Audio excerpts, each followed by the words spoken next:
Cloud. All right, it is recording for our third day. The other 2 days are up on YouTube. They're in that playlist if you need them. Today. Well, actually, not. Let's go back to yesterday. Who has questions? Follow up from yesterday. Several. So let's start with Nancy. You were doing this CLF and the breaking of it, and then you were going through different ways to solve for that breaking. You mentioned yesterday that you could move, you could try to see the p-value, and if there was, you could move it, but since it was actually significant yesterday, you didn't have a chance to move it. I had to see how you would move that. All right, yeah. For the remote folks who didn't hear that, yesterday I sort of glanced over this idea that you could, if your CLF broke your model, you could then go around and fidget with some of the constraints and maybe fix the model. So let me show that real quick. Let me connect this to everything. I think if I do this and this and this, it worked. Okay. So if I run this and it breaks the model, which it should, I'm pretty sure. Also, if you have covariate error terms, it'll most certainly break your model. That's impressive. Here we go. Here's the model, and wow, it didn't break too bad actually. There are a few things that are messed up, but it's down here, information acquisition. This one didn't break. Here's decision quality as well as having trouble. Let me zoom in. So you can see decision quality, these estimates got really low, and information acquisition is at a 0.06. So there's a problem there. You'll know it broke your model if the estimates become non-significant. Let's show here. Here we go, information acquisition. Is it technically still significant if it's less than 0.05? Yeah, it is. Yeah, so like 0.002. Oh, so that's pretty close. Yeah. It's number 4. This one's no longer significant. That's a problem. You're not seeing the screen. Oh, I'm so sorry. Haha. Share desktop, share screen. How about now? Seeing the screen now? Not yet. Not yet. That's bizarre. Let me try again. Share screen, stop. Oh, have a stop share. There we go. And I'll share the screen again. Okay. Share screen. How about now?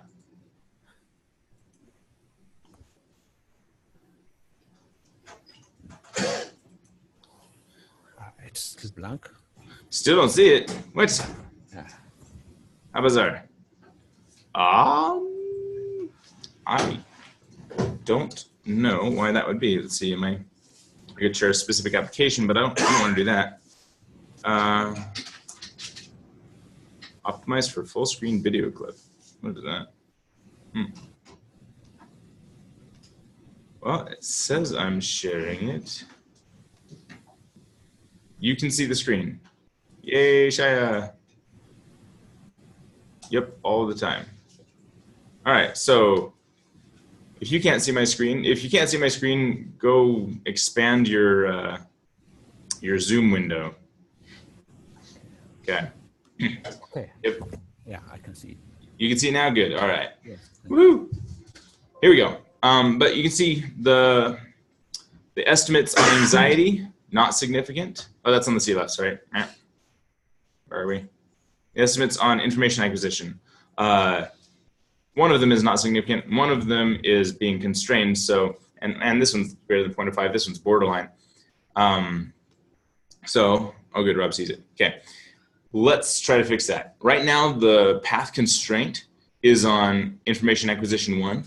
I'm going to move that constraint around and see if it changes anything. So, down arrow. James. Yes? It's okay if it's negative, right? It just means they're reverse coded. If they've flipped after adding the CLF, it's not a good thing.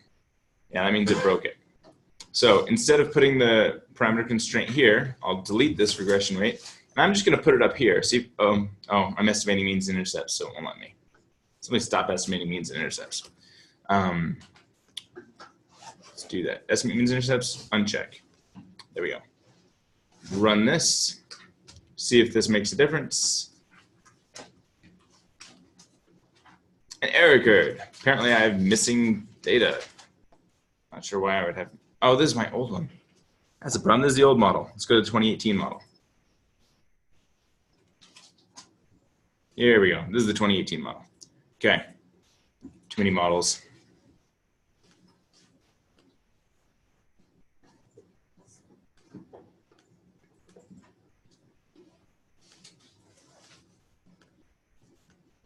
There we go. Run that. Thought I was supposed to break more than it broke. Okay, now let's look at it. Now it's thoroughly broken. Okay, you can see negative estimates here, negative estimates here. Bad news. Go to the output, estimates. You can see these flipped, no good. These all flipped.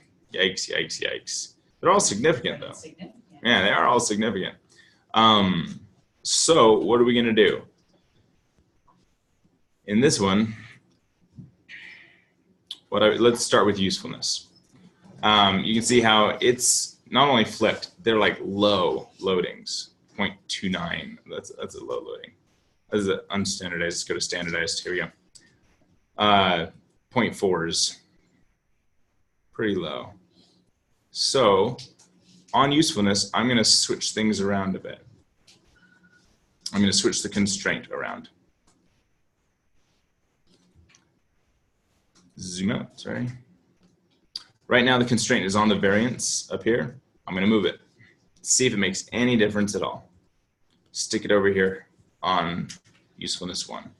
Run it again. Proceed. When you run it, it's not constrained to 0.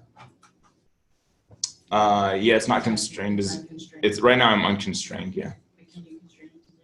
Would it still? Yeah, you could constrain it to 0. And what would that do? It's just saying you have no bias. Treating it as if you have no bias. What happened when I moved this constraint over is you can see it didn't actually finish running. Oops, zoom in. It hit 49 iterations and quit.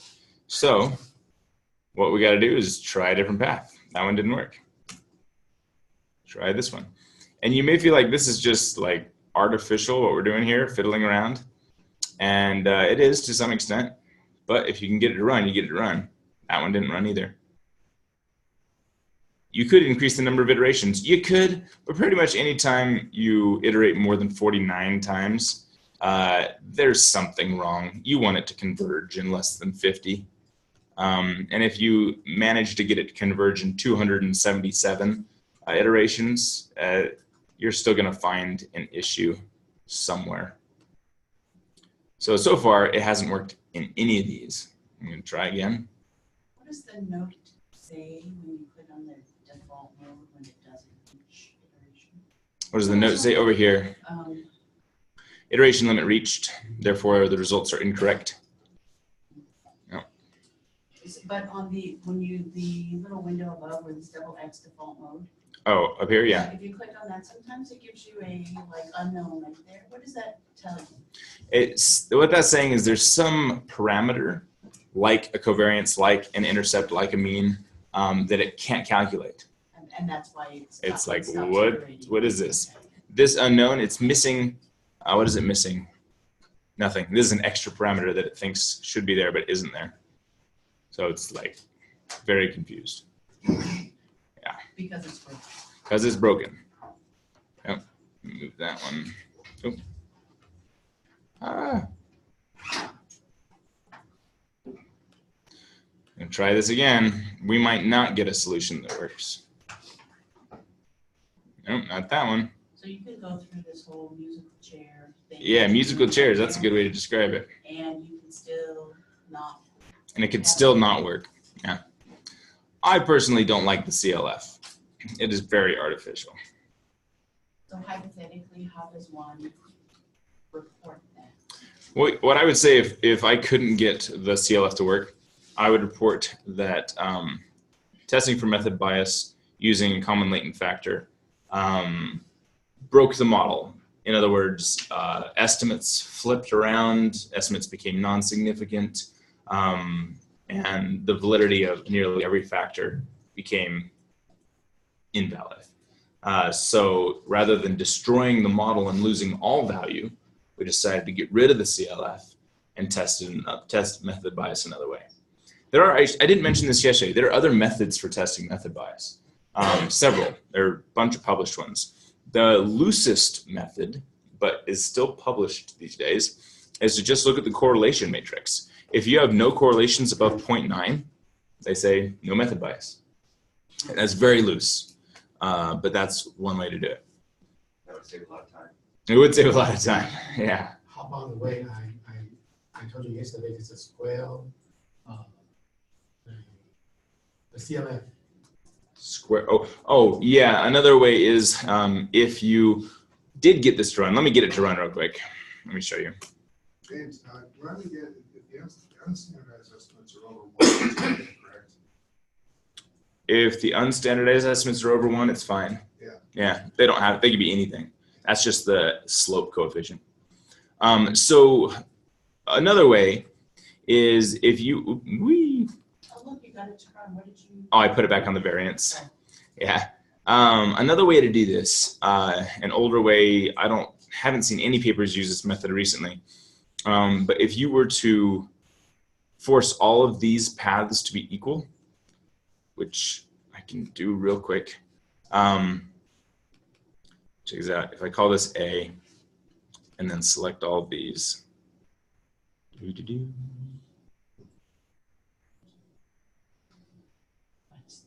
boom, baby. And then drag this constraint over to here. There we go. They're all called A. If I force them to be equal and run it, then they become equal. They're all 23.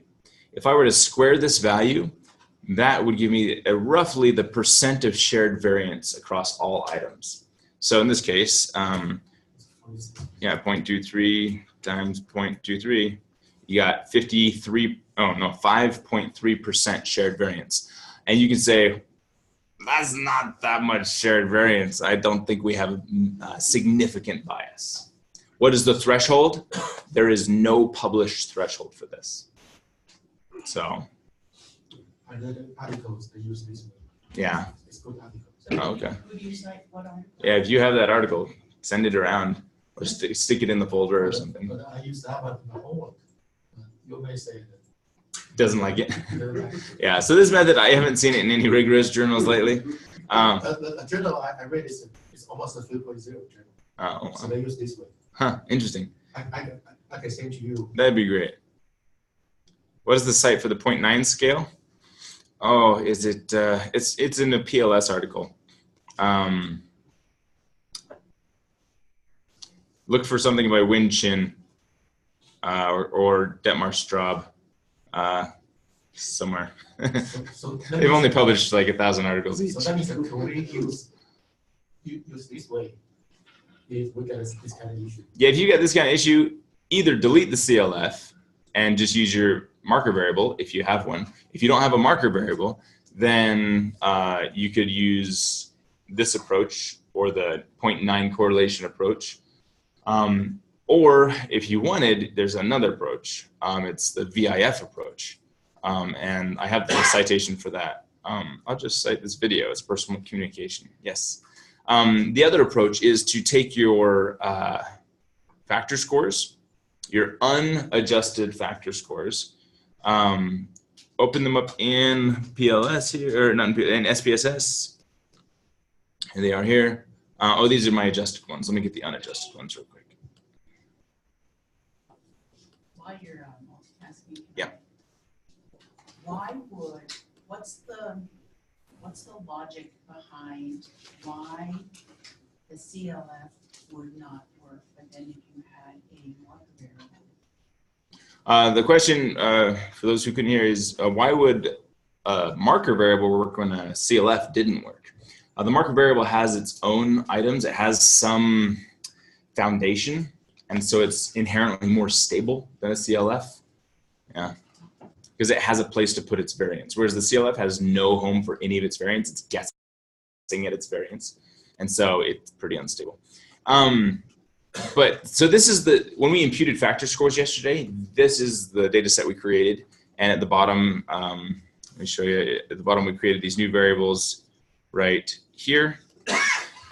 If you want to establish that there's no method bias among these variables, what you can do is go to Analyze, Regression, Linear, and stick one of your dependent variables in here. What are we trying to predict in this model? Is it decision quality? Something like that. And then stick every other variable in here. But then go to Options, nope. Statistics, yep. Collinearity Diagnostics. This one, go to Statistics and Collinearity Diagnostics. And what we're going to do is we're going to establish that there is no method bias by looking at the VIFs. The VIFs right here are variable inflation factors. The theory behind method bias is that if you have bias, it will inflate all the relationships in your data. Therefore, we can look at a variable inflation factor to see if there's method bias. If these values here, the VIFs, are above 3.3, you have method bias. If they're above 5, you have a lot of method bias. If they're above 10, your data is garbage. Yeah, and there's a citation for this. So when we're doing our multivariate kind of cleaning at the structural level here in a few minutes, and we do this exact same test. Now going back, so we took the marker, you take the marker variable, you have the marker variable in as a, and you run that, and then you impute that, and then you do this, and those, let's say they're under 3, under 3.3, whatever, right? Then you're actually testing for something different, right? You're testing for multicollinearity. Right. But multicollinearity is a sign of method bias, one of the signs. So once you've imputed over anyway, and it's kind of included in there. So I'm using the non-adjusted ones. Right. But if you adjusted for it already, then you could show that, well, now that we've adjusted for it, there's no method bias affecting us. That's right. Yeah. Okay, so can we go back for a second? What Yeah. we were just doing? Yeah. So my question was in around the definition of broken. Ah, yes. Broken. For the following reason, Yes. real quick. Because going through this iterative process, going back to the EFA, moving, checking those back, doing all that. Yeah. If your regression weights don't flip, but they're significantly suppressed. Yeah. All right, and That's then you broken. isolate in on that, and so they're all statistically significant, but let's just say 1 or 2 of them, and you go ahead and you reiterate and all that stuff, and that will not move. If that's a lighter definition of broken, like literally down to one item, right? And you run a chi-square test against that, and then you just do it, right? Just for the heck of it, and then you take it out, and then you use your marker variable. You don't have to report that. Basically, the first pass I just said I bagged it, right? So. Yeah, anytime you're doing multiple series or iterations of analyses, you don't have to report that. You report your final decision making. Okay, do we need to for you? Final decision making. Final decision making. That's it. Yeah. Okay. Thank you. Yeah. Good And then if you question. have, sorry, one more thing. Yeah. That same question then. So if you have social desirability out there, then as your marker variable, when you impute, when we get into the structural equation modeling, once you've imputed it and you put it in as a control, it's already accounted for, right? So you don't have to literally drag it out in the model. So if you had, instead of the CLF here, if you had the marker variable social desirability pointing at all the items, you would not then need to include social desirability as a control variable. It's already being controlled for. If instead you use the CLF and your marker variable is down here, then you'd include social desirability as a control variable in your causal models. Yeah. Wait, stop. Question, please. Hello. Yeah. Hey, Mukhtar. Just that. You're about Okay. to define broken. Yeah. Can you define? Yeah. Broken is your model changes significantly. If you run the validities again, your validities are broken. Like they don't meet the right thresholds, or anywhere near it. Like it really don't meet it.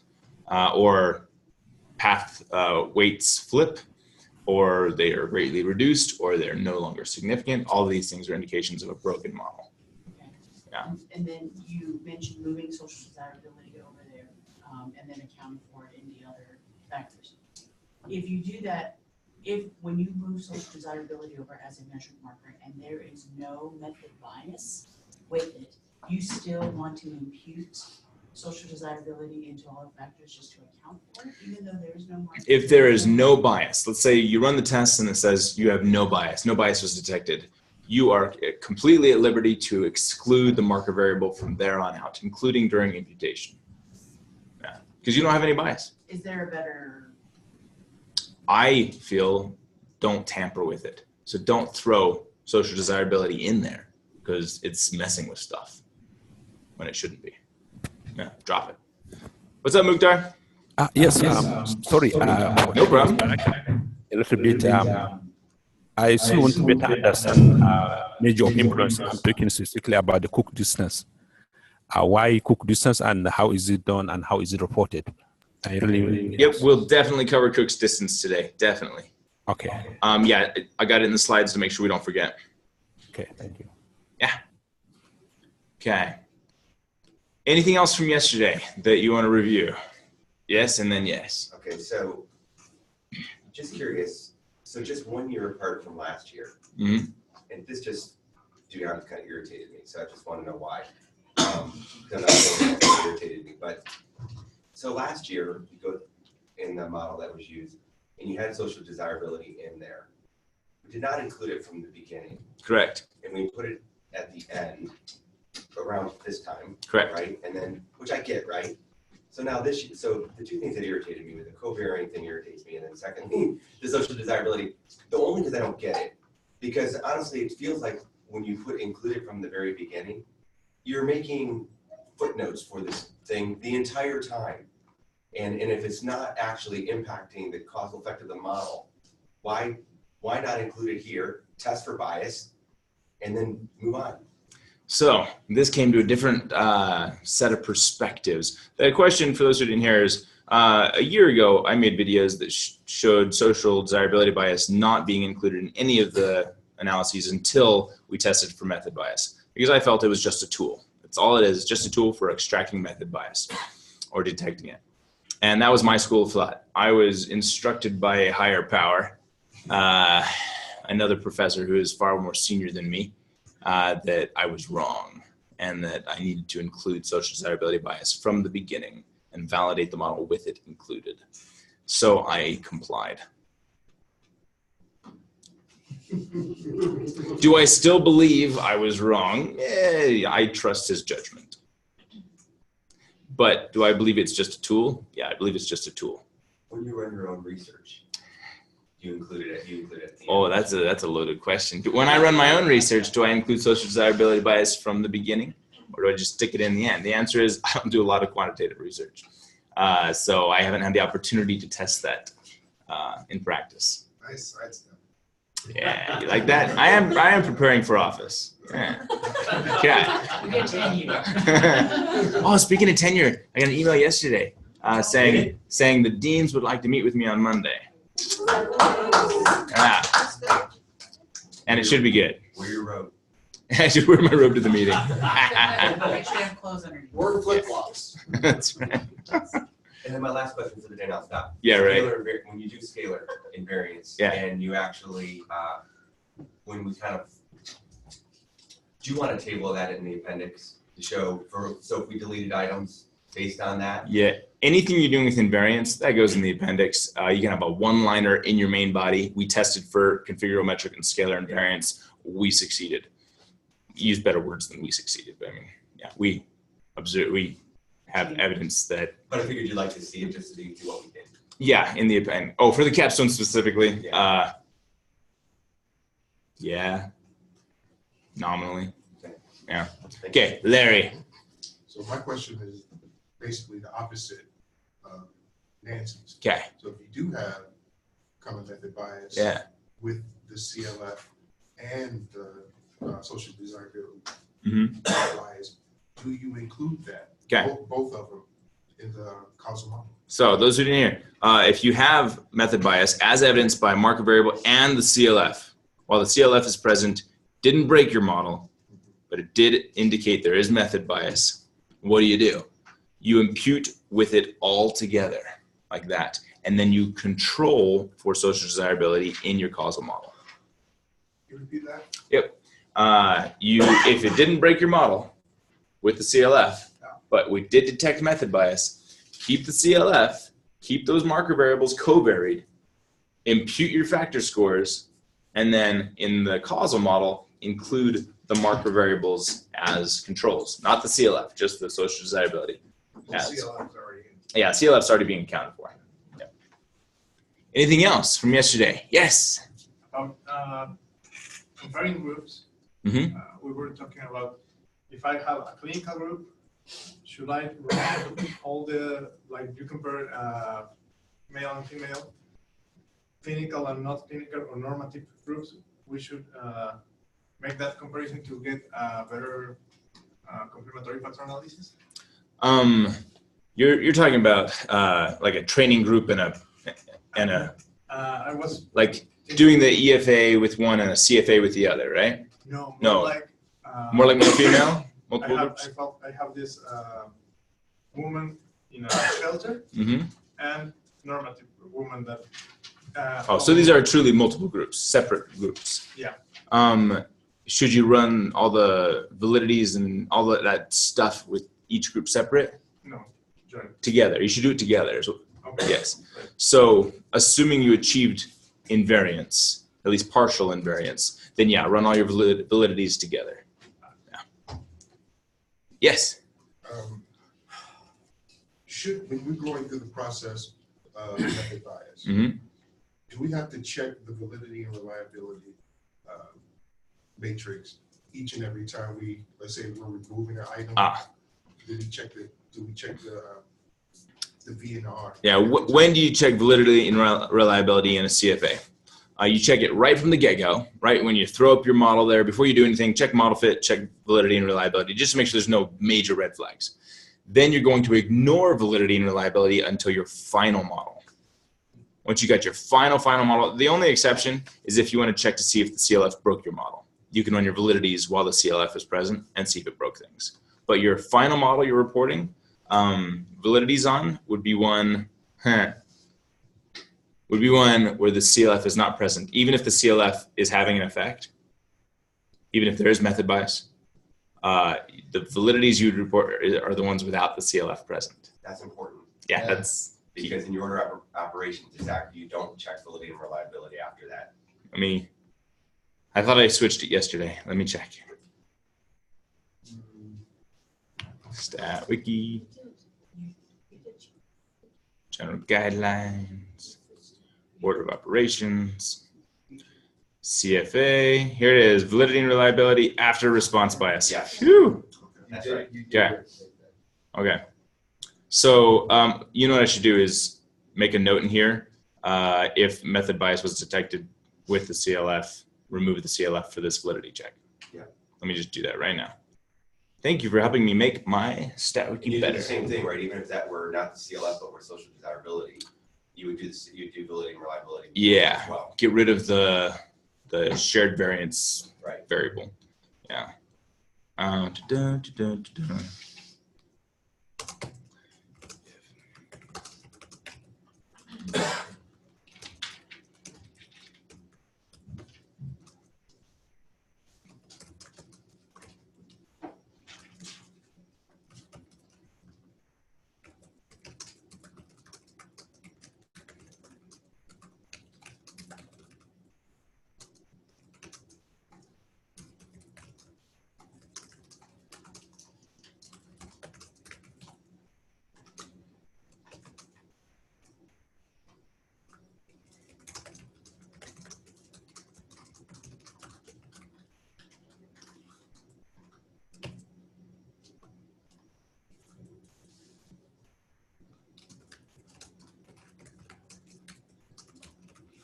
Okay, there we go.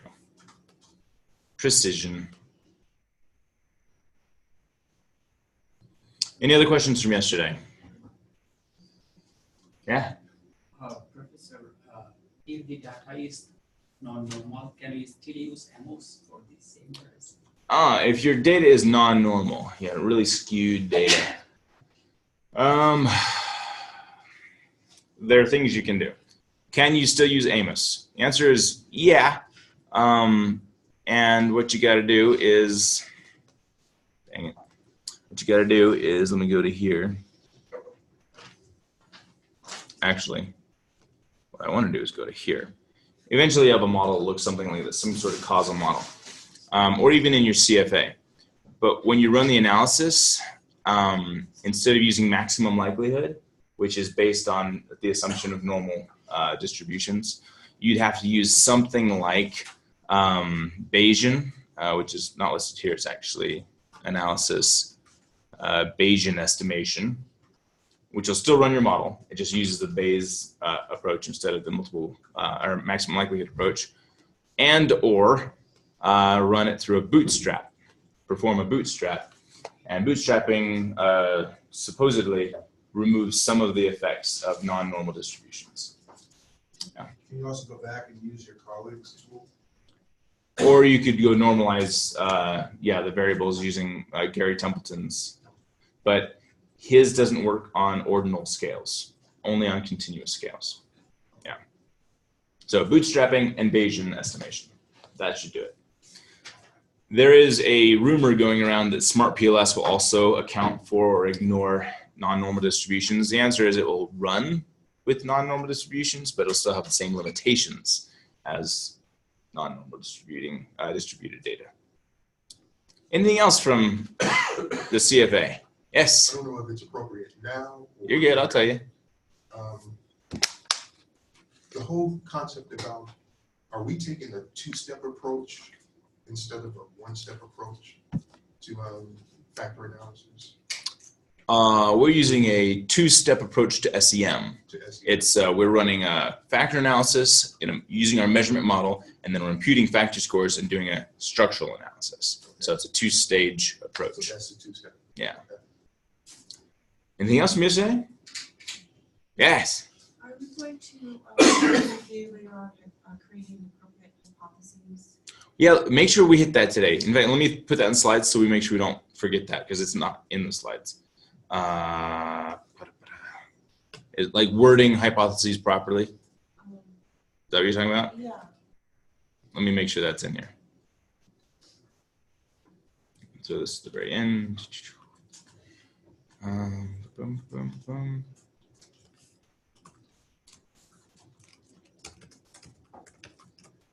Okay. Oh, and I forgot to mention, anyone who wants a certificate for attending the boot camp, some schools appreciate that. Just email me and I'll get you a certificate. It doesn't look super legit because I'm making it and I'm not a graphic artist. So I literally just like copy and paste header stuff, and anyway, it looks awful, but it's legit. I'll have my signature on it and it'll show you came and finished the boot camp. Some people need that for like reimbursement and for credit. So let me know and I'll get it to you. Just email me. That applies to you remote folks too. If any of you want a certificate, yours is just the same as the people who attended locally. Okay. Anything else from yesterday? I sent you an email. I attached two articles. Two articles talk about the CMF, the square of value. Oh, you sent them just now? Thank you. Yes. Thank you. So you're welcome to send it. That's great. Thank you. Is it fine? Yeah? Oh, nothing? Okay. Rob, you're hilarious. All right. Nothing else from yesterday? Okay. The CFA is a beast. It's a true beast. Somebody asked me off camera yesterday which part of the analysis is the worst. It's the CFA. I hate it. Love it. I hate it. Okay. Today, causal models. This is the good stuff. This is what you've been building up for months to finally get to. We're going to talk about mediation, moderation, controls, and some other things. In the morning, we'll do AMOS, and then in the afternoon, we'll do Smart PLS. or if we finish AMOS early, we'll, because I've automated some stuff to make it a little faster, we'll do smart PLS as soon as we're ready. But let's talk about a few things real quick. We talked about this, so I'm going to ignore this. Except one more note on this. Sorry, it's a lot of text. One more note on this. I've talked about imputing composites a lot. You don't have to impute composites. You can just run a causal latent model. It's considered more rigorous. It does make interactions kind of tricky because we'll talk about interactions later, but it makes moderation kind of tricky. Imputing, you lose degrees of freedom, but you gain simplicity. Is it considered inappropriate for a top journal article to use imputed factor scores? No, it's totally fine. Unless you get like a really, instead I shouldn't say anal anymore. Unless you get a really like vigilant, that's the word I'm looking for, not anal retentive. Unless you get a really vigilant,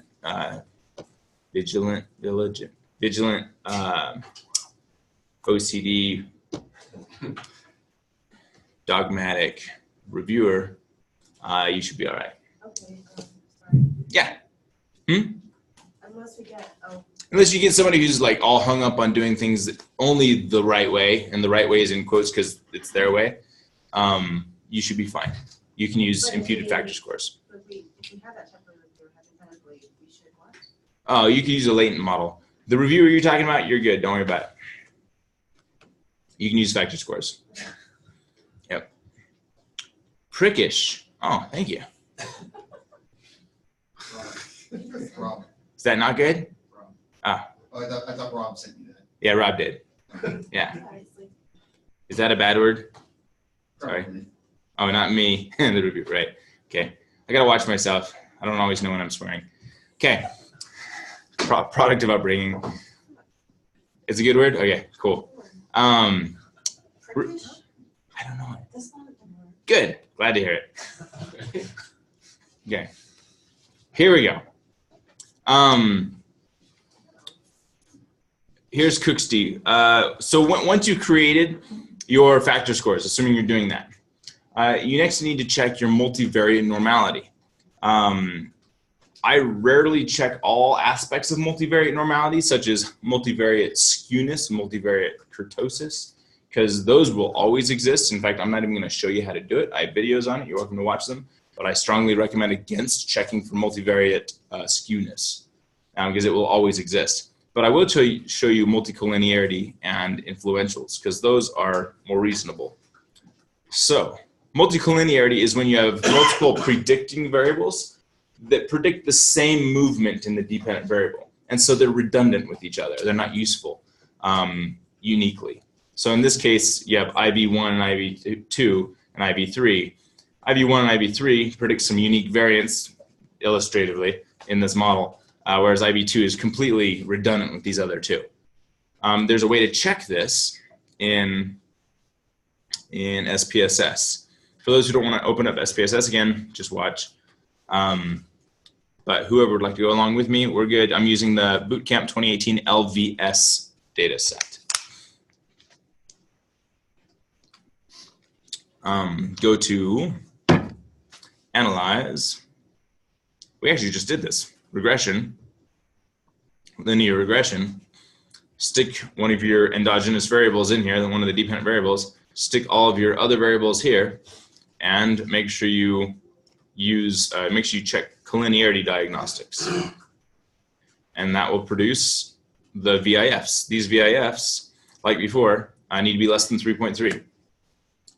If they are, you do not have a problem with multicollinearity. You're fine. Every variable is explaining unique variance in decision quality. If you want to run it again for your other dependent variable, I recommend it. I'm going to throw this out, and I'll throw it in as a predictor just for fun. You don't have to. But I do want to see if they're overlapped at all. So now I have information acquisition up there. And run it again, and sure enough, they're all less than 3.3. So it is, you can run it with all, flipping in and out, alternating, for all endogenous variables. The strict rule, actually, though, is, let me show you the model. Do basics. The strict rule is for your model, any variable, any endogenous variable being predicted by more than one other variable, you should test multicollinearity. But you only have to test it, strictly speaking, with its predictors. I've thrown everything in there, but you only have to test it with its own predictors. So for decision quality here, I would only have to do anxiety, comp use, and usefulness. Let's try that real quick.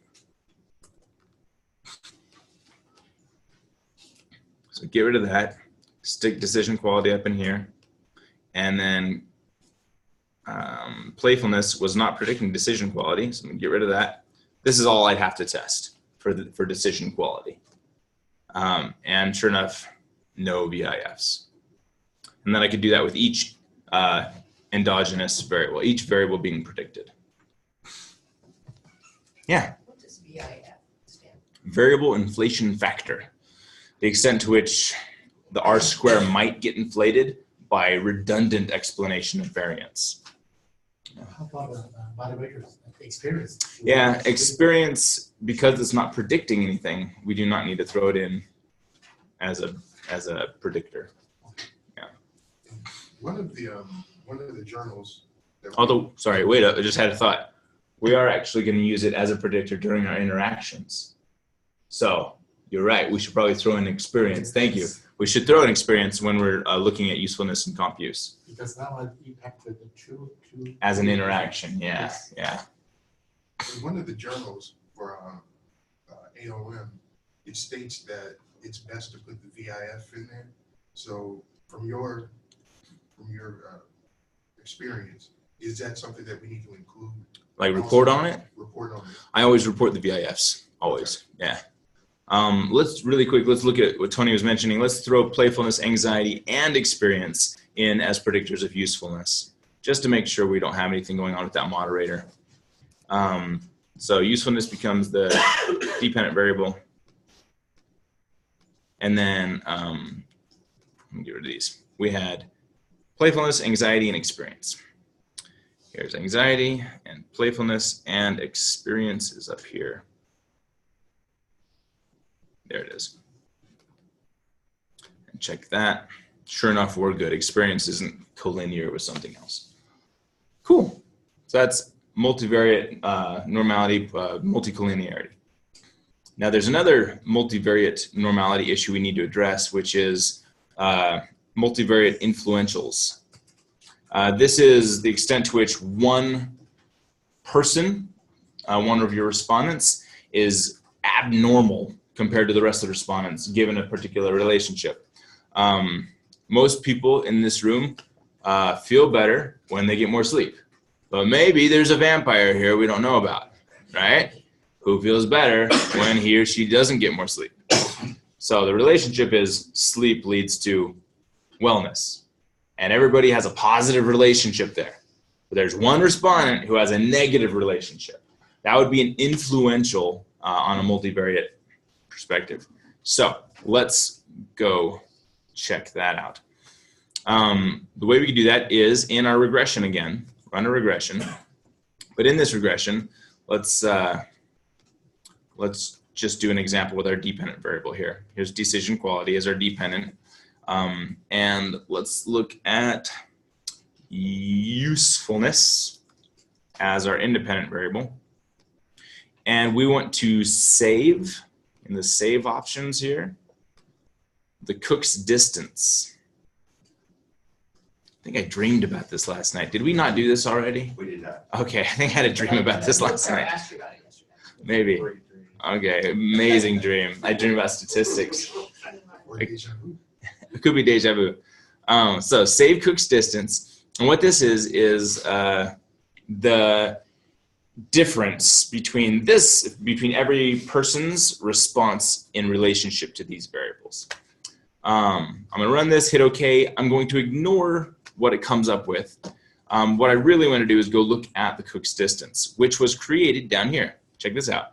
We have a new variable called Q3. There's Cook's distance on this relationship. If I go plot this, graphs, chart builder, and look at the scatter plot, here's a scatter plot, bring it up here. and I put Cook's distance over on the y-axis. I wonder if it'll let me. I have to have an x-axis. I'll put decision quality there. Doesn't matter that much which one I choose. And hit OK. Hello.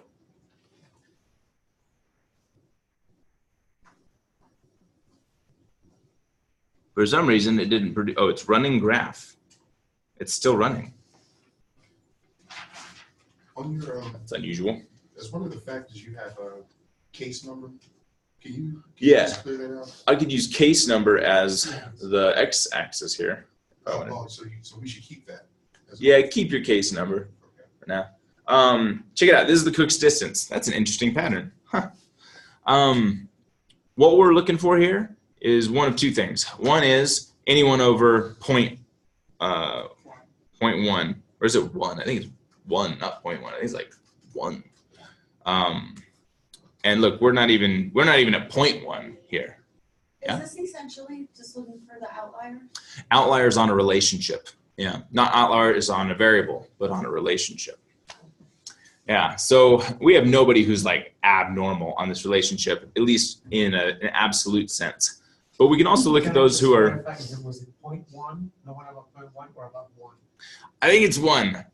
Okay. I can check real quick. I actually wrote this down. 0.1. Is it 0.1? Yeah, because I reported once. Let me just double check. I wrote it down. Let's see. Data screening. Control F. Cook. Cook's distance. Here we go. Here's a video. I'd have to watch the video, but Maybe it's 0.1. maybe it's 0.1. Because you got like 0.08. Yeah, it's pretty close Very to. low. Yeah. We'll pretend it's 0.1. If you want to watch the video, it'll take me a second. Might as well be absolutely sure. It's a very short video. I'm not gonna watch the whole thing. I know where I say it. Sorry. Take a look at the 2018 Sorry. Report Explorer. It has Skip. All right. All right, we're down to the final week. The bigger the number, the bigger the influence that No, I think it's 1. responses has on the regression between those two variables, usefulness and information acquisition. Now, the literature says many different thresholds. Sort of an easy threshold to figure out is if it's greater than 1 Cook's distance. If it's greater than 1, then it's 1. If you find literature that says otherwise, let me know. But I'm pretty sure I double checked it when I made the video. That guy talks so slow, man. Okay. I usually listen to mine and fast forward. But the other approach is to look at it relatively.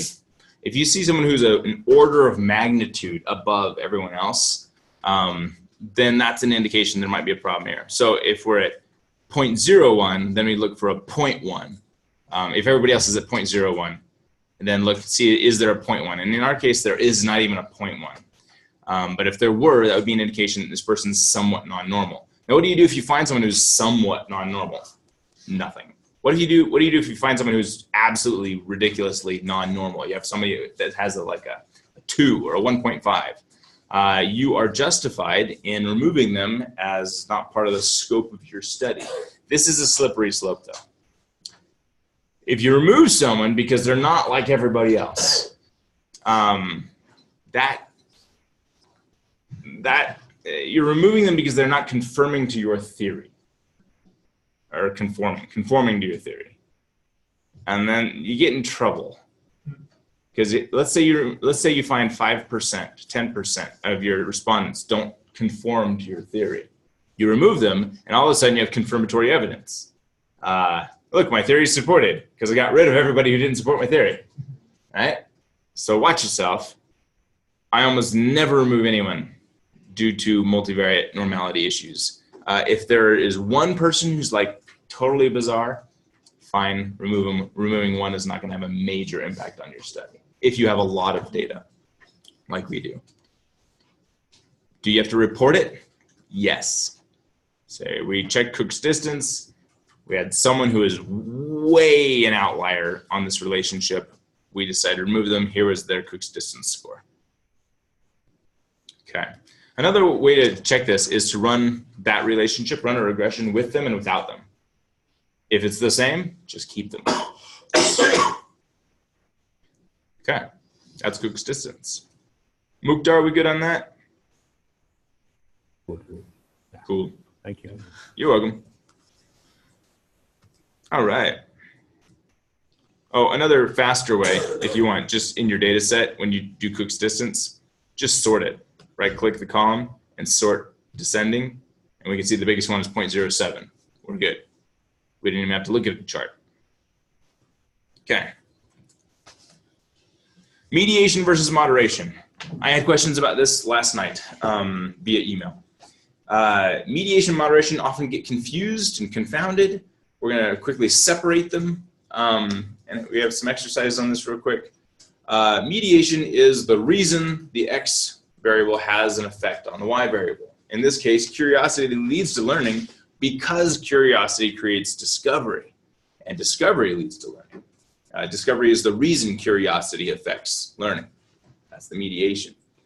Moderation is when you change the effect between X and Y. You contextualize it. You change its form in some way. So in this case, curiosity leads to learning, ceteris paribus, assuming all else is equal. As you become more curious, you learn more. But this relationship changes if there's external distractions. I could be curious, but if there are squirrels everywhere, I might not learn anything, right? Or if I keep getting chat messages. Just kidding, Rob, we love you. So those are external distractions, and they may inhibit this relationship. It's still a positive relationship. It's just a weaker positive relationship. As external distractions increase, the effect curiosity has on learning is diminished. That's moderation. Now, how do I know which is which? We talked about this. We talked about that. The rigid criteria. So sometimes motivation may also intensify. Yeah, it could intensify or dampen. Yeah, it changes the nature of that relationship. But there's a rigid criteria.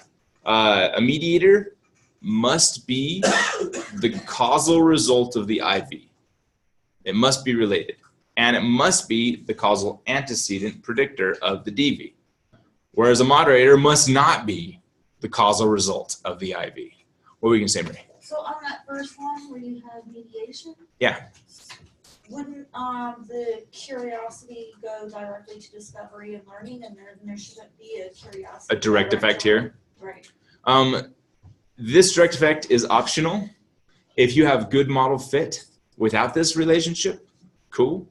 If you don't, you better include it. Because it might, what we do when we remove this relationship is we're implying that the only reason curiosity affects learning is because of discovery.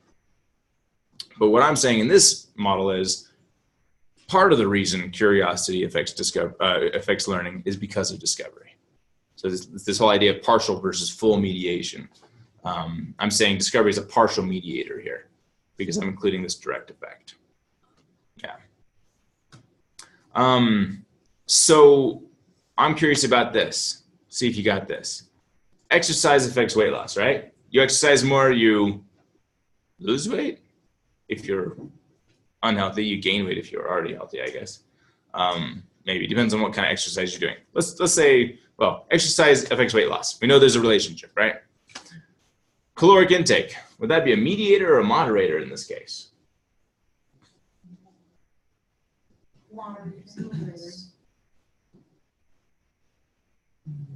I shouldn't have started with that one.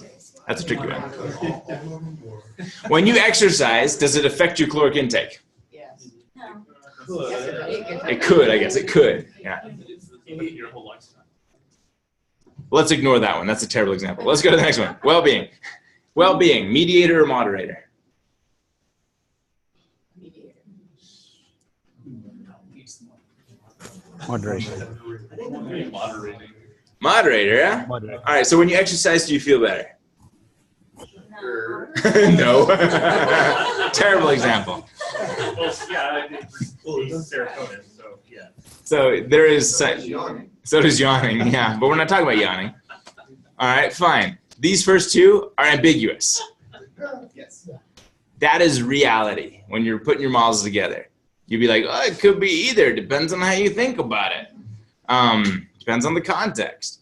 Gender. Must be a moderator. You cannot, the more I exercise, I don't like become more male or more female. Like there's no effect there, I think. I'd have to exercise to know. So it has to be a moderator. Age has to be a moderator. The more you exercise, the younger you feel, maybe like after you've rested. But it doesn't impact your age, your actual objective age. Prior weight, obviously a moderator. It happened before you exercised. Yeah. Okay, let's figure out some good mediators because we had no good mediators there. Autonomy to job satisfaction. Give me a mediator. Why does autonomy have a positive effect on job satisfaction? Or does it, I guess? Autonomy and supportive coworker. Supportive coworker. Okay, mediator or moderator? Moderator. Yeah, because autonomy does not lead to more supportive coworkers. Therefore, autonomy has a positive effect on job satisfaction, which is amplified when you have supportive coworkers. How about independence? Independence. Autonomy leads to job satisfaction because autonomy leads to independence, or is defined by independence. I think. Isn't autonomy independent? Yeah, that might be tautological there.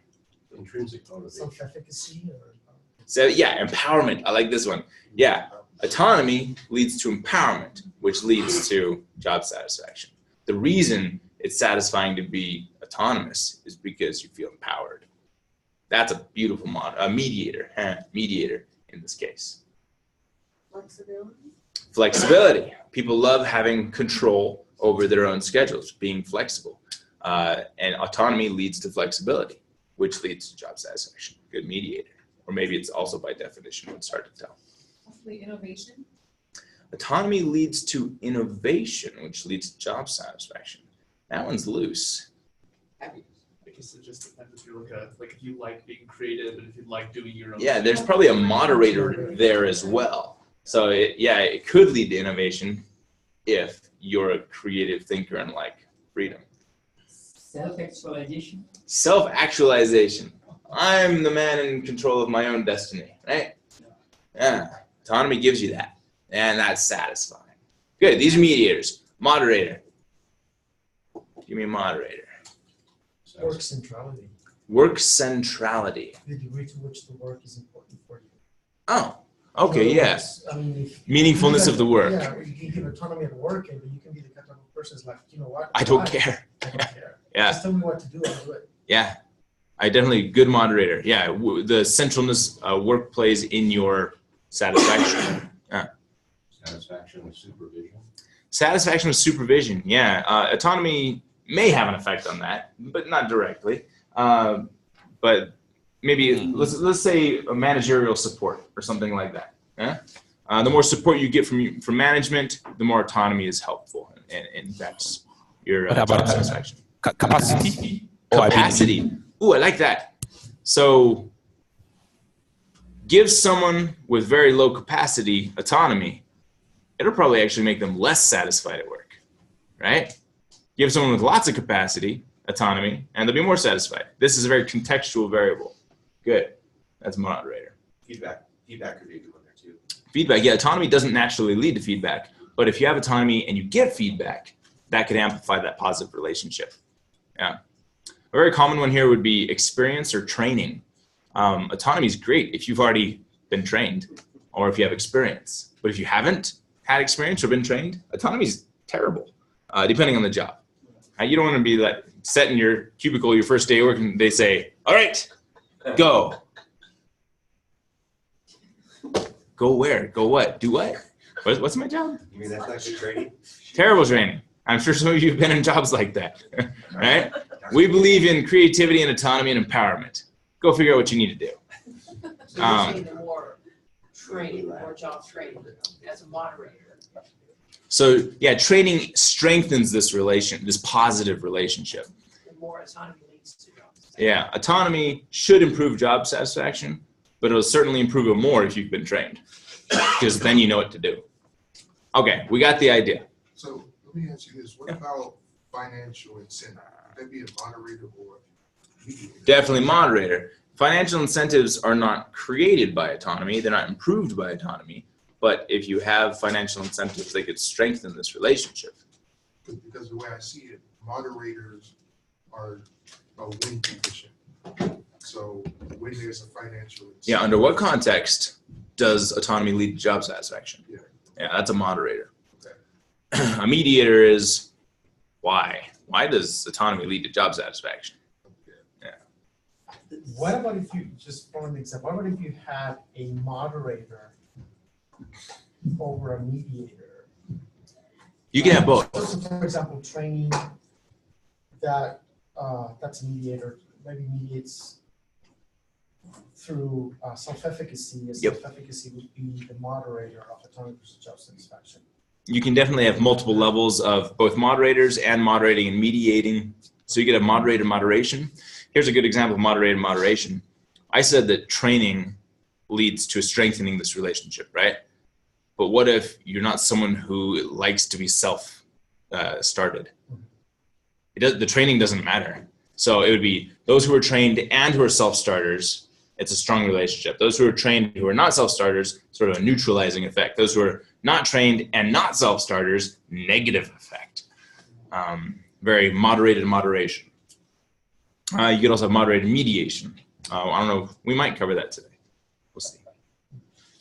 I was going to show us that if we had like lack of training, that would be a negative. Yeah, training or lack of training. Yeah. Good moderator. Okay, so how do you do this? We talked about conceptually, you got to get that out of the way. But procedurally, how do we do this? Oh, there are texts, just like, come on. Mediator, well-being, disposition. Okay, this goes back to my question last night. Just because a factor is a good mediator doesn't mean that it will be a good moderator if you take the same factors in the model and reorder the factors. That is correct. Like I said, the moderator can't be the result of the independent variable, but mediator should be. Okay, how do you determine if there is mediation? You run bootstrapping on a model. Bootstrapping essentially just replaces values at random with the mean of that column. And what it does is it makes sure that the relationship is robust. It also allows you to produce confidence intervals and a critical ratio for the relationship, including indirect relationships. And we'll do this in a moment. And if you have multiple mediators, there are ways to calculate mediation through each path.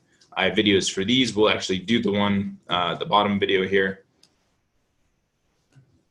Andrew Hayes has a process macro that will do this too for you. It's slick. Yeah, so Andrew Hayes has the process macro. I've never actually used it. I wrote my own instead. And we'll be doing the same thing his accomplishes just in AMOS. But he wrote it because AMOS couldn't do it. AMOS and Literal wouldn't accommodate multiple mediators simultaneously. And so he wrote that macro. It's really useful. I think his even handles dichotomous variables in that. Yeah, his can handle dichotomous. The only one thing his can't handle are latent causal models, which is unfortunate. Yeah, you can do that AMOS stuff. But when we use user-defined estimate, maybe there is a problem with standardized or unstandardized data. We'll check it out. Yeah, there's standardized versus unstandardized indirect effects in the estimand. I think mine produce unstandardized, but the new plugin gives us a standardized. I'll show you. Yeah. Okay. So that's mediation. A moderation, the way you test it is you just multiply the independent variables. You multiply the independent variable by the moderator and then regress. So the only time you see moderator in the model is when you're doing. When it's an interaction. Yeah. Otherwise, you're not using it as. No, so like in the case of a multiple group moderator, like gender or training or early adopter versus late adopter, you'll never see it in the model. It's just a grouping variable. You run a model, like in this case, we could run a model for those with who have been trained and those who haven't been trained. And we compare those two models. I think and stuff Only for two groups you can do the analysis. Yeah, so whenever you're doing multi-group analysis, it does 2 groups at a time, because that's how the brain works. You can only compare 2 things at a time.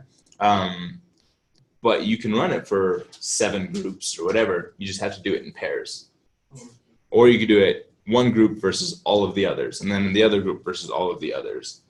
Yeah. And it's the same in PLS that we'll run today. It's 2 groups at a time. So let's do it. Let's just, here's our model. Let's build this causal model in AMOS.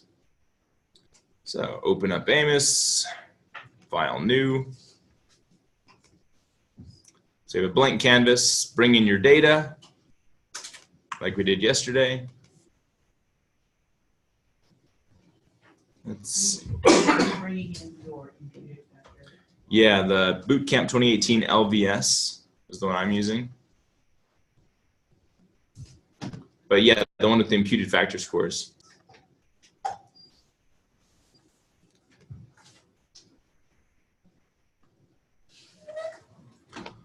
How many people are following along in AMOS today, just so I know how fast or slow to go?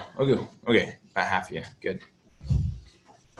Okay, so get a blank canvas, add your data to it, and let's start building our model. Once you've added the data, if you click on the white stacky thing, I don't know what that's supposed to represent. A what? Oh, maybe a filing cabinet? Maybe. This was made back in like the early 80s, I think. Jim Arbuckle. Yeah, Arbuckle, that's right. Yeah, and so the bitmap capabilities were low. Okay, we have our variables down at the very bottom here. We're just gonna bring them in based on our model here. Information acquisition, decision quality. Actually, let's make sure we get the model from this bootcamp. That's right. Okay. Information acquisition, decision quality are dependent variables right here. And then usefulness and comp use are mediators.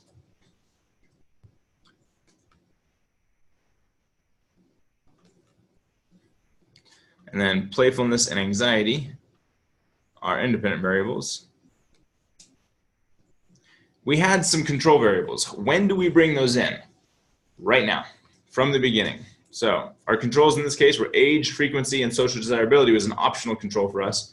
We didn't have any bias, so I'm not going to bring it in. If you did observe bias, bring it in as a control variable, unless you already adjusted for it in your imputed factor scores. But age and frequency we will bring in. Age and frequency. Frequency is how frequently do you use Excel. That is enormous. If you double click it and go to its text and just delete its variable label, it'll get rid of all of that. Then you can also go like this. Plugins, resize observed variables. Right here, resize observed variables. And that'll put them all the same size. Okay, to move them around if we need, use the fire truck. Then we got to start drawing arrows. Let's see, maybe I'll put the mediators up high a little bit so we have room for arrows. Let me zoom in a bit. There you go. Whoop, too close. Okay, and then this single-headed arrow is a regression line. Click and drag, click and drag, click and drag.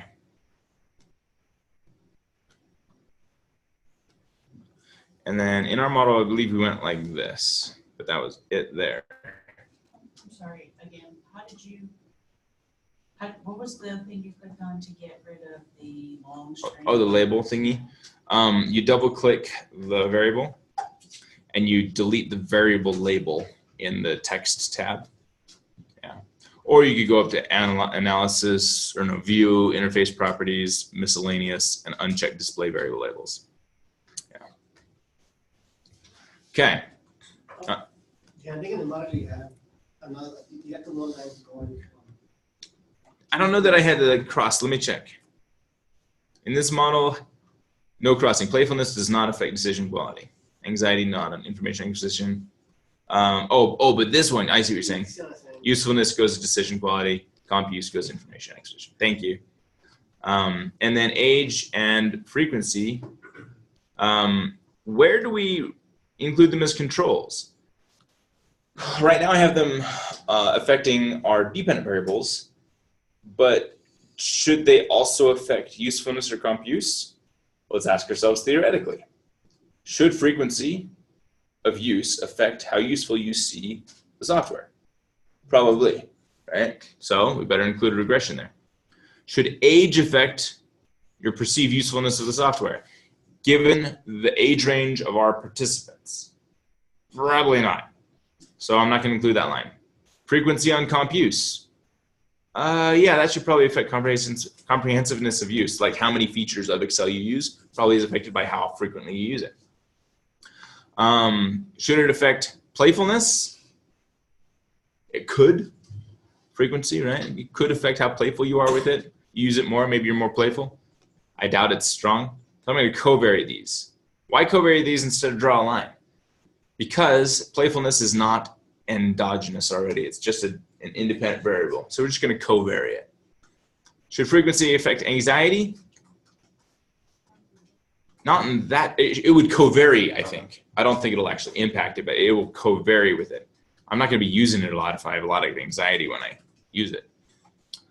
Age, what does age really affect? How the goodness of the information you get out of it? Maybe. I bet that's not even significant. The decision quality? Maybe. Make better decisions the older you are. Hopefully, we think us well-aged people here. Can I stop you for a minute and just, Please. Just try to get the logic from using the covariate? What was the logic? Oh, so I covariate instead of added regression line because playfulness is not endogenous. It's not being predicted by anything else. So let's keep it endogenous and just covary. It accounts for the relationship between these two without turning it into an endogenous variable. So James, how much value does it have if you don't hypothesize that the control variables are having any particular type of, you don't build them out their own hypotheses. When you're doing this, I get the covariating and treat them like an IB and things of that nature. But when you're running the regression lines, you're not hypothesizing about it. No, we're not going to create a hypothesis about these controls at all. But so what we're doing is we're accounting for their. I don't want to run a regression line from age to decision quality. What does it matter? So do you have to do? I'll answer this one in a sec. The whole point behind controls, and I should have talked about this before we started, the whole point of controls is to account for potential confounding effects. We're saying in our model that frequency and age could be the actual explanation for changes in our endogenous variables, information acquisition, decision quality, comp use, and usefulness. And so we want to be able to say playfulness has an effect on usefulness regardless of how frequently you use the software. That's why we're controlling for its effect. And that'll be in our write-up. We'll say we control for these things because they should have some effect. Here's the effect we think they'll have. Sounds like logic, sounds like a theory. It's really just, here's why we're including them. No hypothesis for it. So what else should we report? And then what do you report for control variables? Same as you report for independent variables. Here's the regression weight.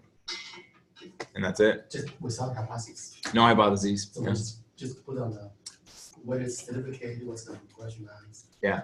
Regression weight. So that can be Yep. Yeah. A control variable is essentially an independent variable without a hypothesis. Yeah. Okay. Age, will it have an effect on anything? Maybe playfulness. Maybe. I'm gonna pretend it does just for now. I'm gonna covary this. And that's probably it. Okay. That's our ugly model. It's not ready yet. Let me answer Rob real quick. Do you have to control each DV with each control factor?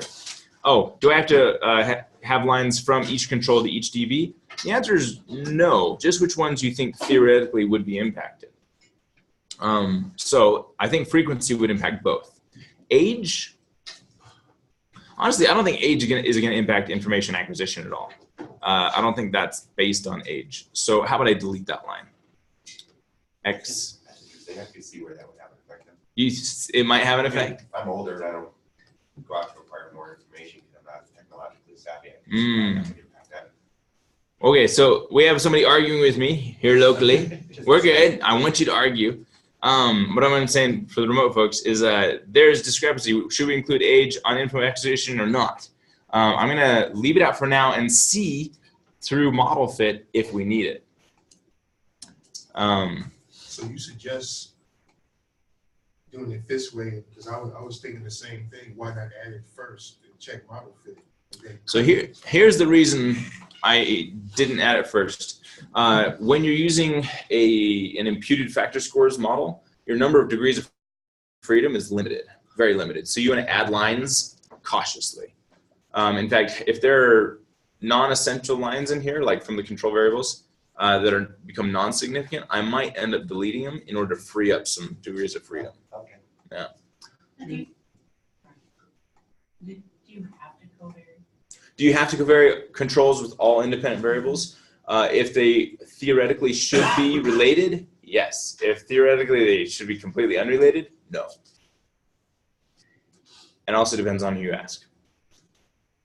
So that's my version. Other people say, no, you're using a covariance-based structural equation modeling software. That makes the assumption that all exogenous variables are covaried. So you have to covary all exogenous variables. But the answer is they are. Controls are exogenous. And so they have an argument, but so do I. Did you have experience as a moderator? Yeah, experience as a moderator. It's not included here. I'm going to test moderation separately. Yeah, right now we're just building up our initial model. Okay. Let's save this. It's not done, but let's save this as our path model.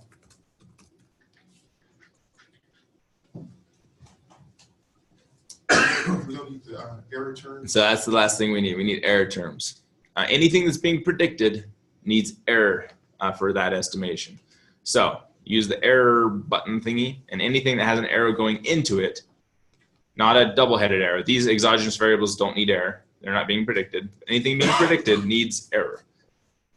Also, you can have a lot of fun by just keep clicking, and it goes around at 45 degrees every time. Lots of fun. Wait, what's that you click? Oh, It's just the error. Yeah. There we go. And then plugins name unobserved variables. That'll name them E1, E2, E3, E4. So frequency and those don't need. Yeah, frequency, age, anxiety, and playfulness are all exogenous, only have arrows coming out of them. They don't have any arrows coming into them. Therefore, they are not being predicted. Therefore, we don't need error estimation for their prediction because they're not being predicted. Oh, those Professor, why you didn't include gender as control variable? It wasn't in my model, I don't think. Let's see. Gender is a multigroup. Okay. Yeah, so we can't both control for it and check its contextual effects. Yeah. Do you covary independent variables? Oh yeah, we should covary the independent variables. Thank you for catching that. So anxiety and playfulness, we should covary. Yes. Now you're limiting, look at all your degrees of freedom. Our degrees of freedom were like 3 or something so small. We could actually calculate 1, 2, 3, 4, 4-ish degrees of freedom. The lines we could have added that we didn't. That's what degrees of freedom are. All right, so let's test this model real quick. We're going to save it, go to our analysis properties, go to the output, check the box for standardized estimates. In the output tab, standardized estimates, and squared multiple correlations. That's your R squared. And hoping we don't have missing data, we'll go to modification indices. What level? 4. Why? Because we have a very small model. Okay. I'm gonna save and run. It says these are not covaried, but they're exogenous. Are you sure? Yeah, I'm sure. And up arrow. Click on standardized estimates, not unstandardized. Standardized here. Whoop. Next to the printer. And here's our model. What's going on? Every path coefficient here is a regression weight, a standardized regression weight. If you look at the unstandardized, this is the actual slope coefficient in the regression equation, the rise over run. But let's look at standardized, which will always be between negative and positive 1. Do you ever vary covary? Do you ever vary control variables? I think you mean covary. And the answer is yeah. If I think age and frequency should be related, then I would covary them. I don't know that they should be related though. Okay, so those are the path coefficients, the regression weights. The top right, this 19 here, this 44 here, these are the R squared. It is the percent of variance being explained in that endogenous variable. So we're actually able to explain 44% of the variance in information acquisition. That's pretty good. What's good? Depends on your field. And social sciences, pretty much anything over 25 is pretty good. Even over 20, depending on who what your model's about. I've seen papers published that are less than 10% in the social sciences, but that's pretty weak. In finance, you can get down to 2% and you're good, because if you can explain 2% of revenue change, that's fabulous. I'd love to know. Tell me your secrets. Anytime you're working with observed variables, actual measured non-perceptual variables like revenue, like price per share, like heart rate, things that are observed, the R square is going to be lower.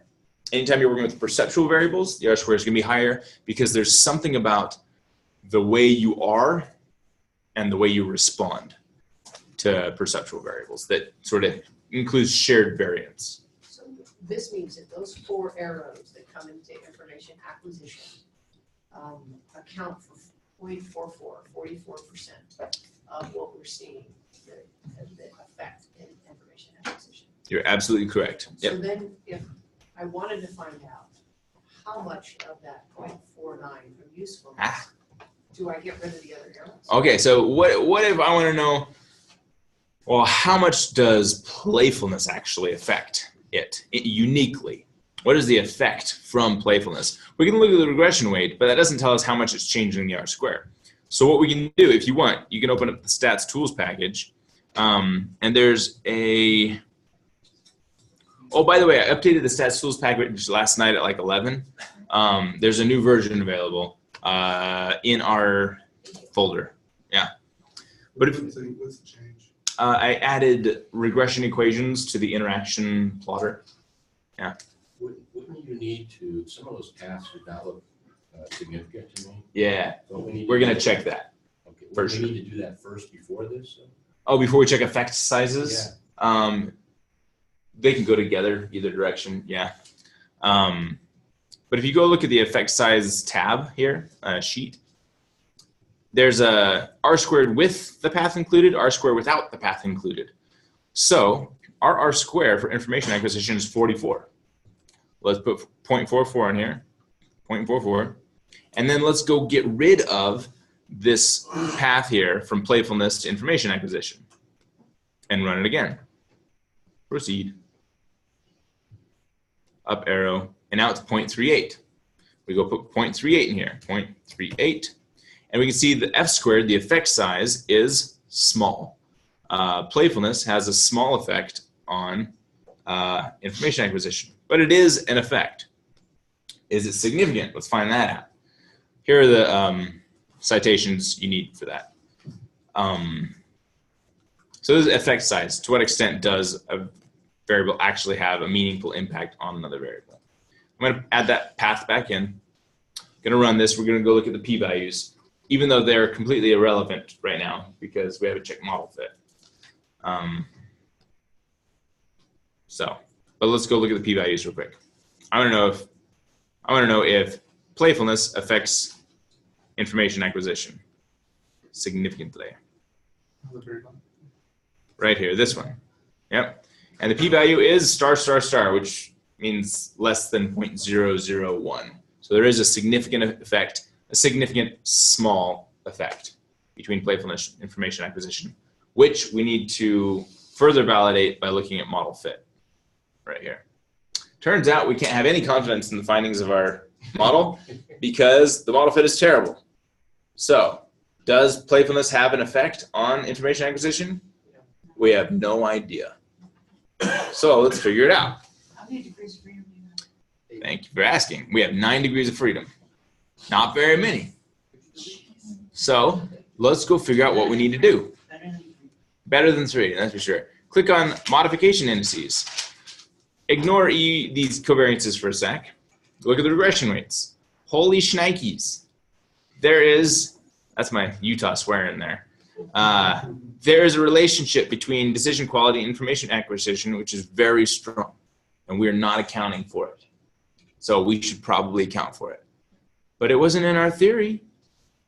But if you don't account for it, your theory's garbage. It's useless. Well, at least the findings from your theory are useless.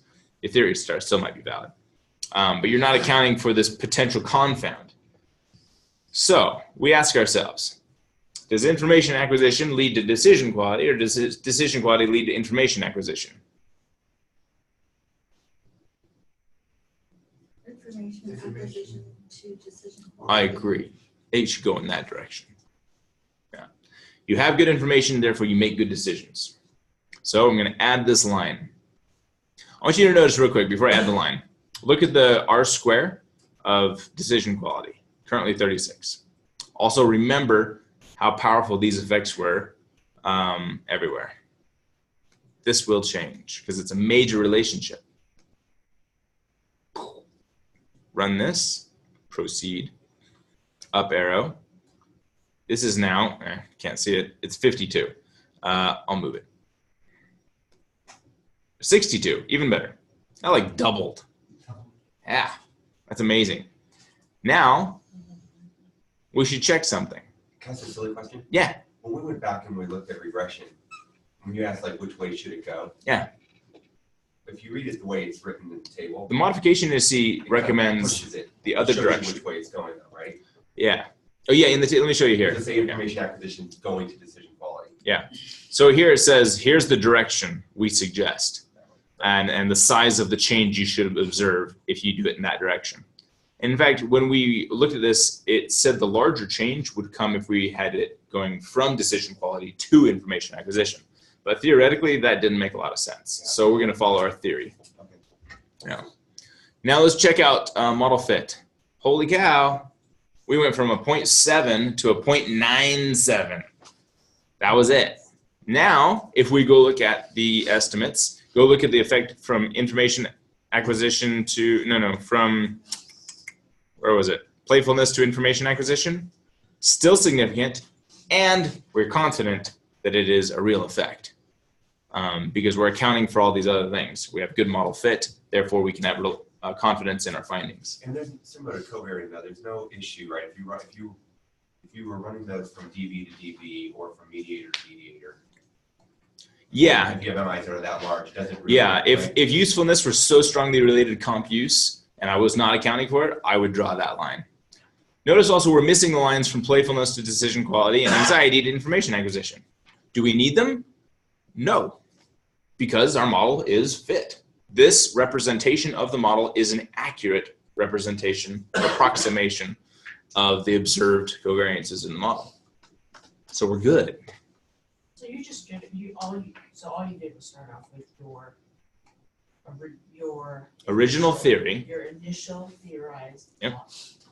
And then based on whatever the results were, you went and added your covariances or your regressions.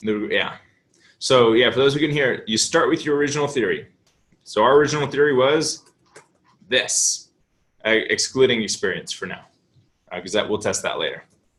And then we ran it, found out we had terrible fit. So we had to adjust the model because even if we proceeded and tested everything, we couldn't have any confidence in what we found unless we had good model fit. So we achieved good model fit, then we can have confidence in our findings. James, would you have to offer a post facto statement with respect to the theoretical change? So should I change my theory to add a hypothesis for information acquisition decision quality, or have a post facto theorizing conjecture about it? I would do it post facto. I would do it in the discussion section, or, well, I'd mentioned it in the analysis section because I had to change the model before I could analyze. But then I discuss it in the discussion section because it's an interesting finding that there has to be this relationship that I totally neglected. And then when you submit it and the reviewer says, why did you neglect that relationship? It was obvious. Go change your theory. What do? You need that stinking publication to get tenure. You better darn well change that theory if it makes sense theoretically. What's the point of science? Is to contribute to knowledge. So if you know they're pretty much gonna come back and tell you to change theory anyway, Why not just do it? Because they might not tell you to change your theory. You pick your battles. Yeah. Yeah. What if I believe that there's a relationship between comp use? Yeah, comp use. And usefulness. You believe there's one, so you added one originally, but there's not. Is that what you're asking? What if I think there's something there, but there's not? Or what if my the two errors there, so Yeah. error 1 and error 2, Yeah. are like really high, you know? Oh, their covariance is crazy high. Yeah, could I connect those? Could you covary the errors? I strongly recommend against it. I would prefer you connect comp use to usefulness somehow. But what if you, go to the former part of what you thought you were at? Yeah, so what if you have a theory where, in fact, we can pick this. We thought anxiety would have an effect on decision quality. It doesn't, most likely. I mean, we can go look at the p-value, but I'm pretty sure that's not significant. What do we do now? Do we delete this path? No. You can, actually, if you need more degrees of freedom, you could delete this path. We have good model fit, though, so I'm not worried about deleting paths right now. But if you had a fully saturated model and you need a degree of freedom, what you do is you'd record and report its terminal effect right before you deleted it, but then you delete it. And say that you deleted it in order to free up a degree of freedom. But you should keep it in your theory, report on it, say it wasn't supported. Here's our evidence.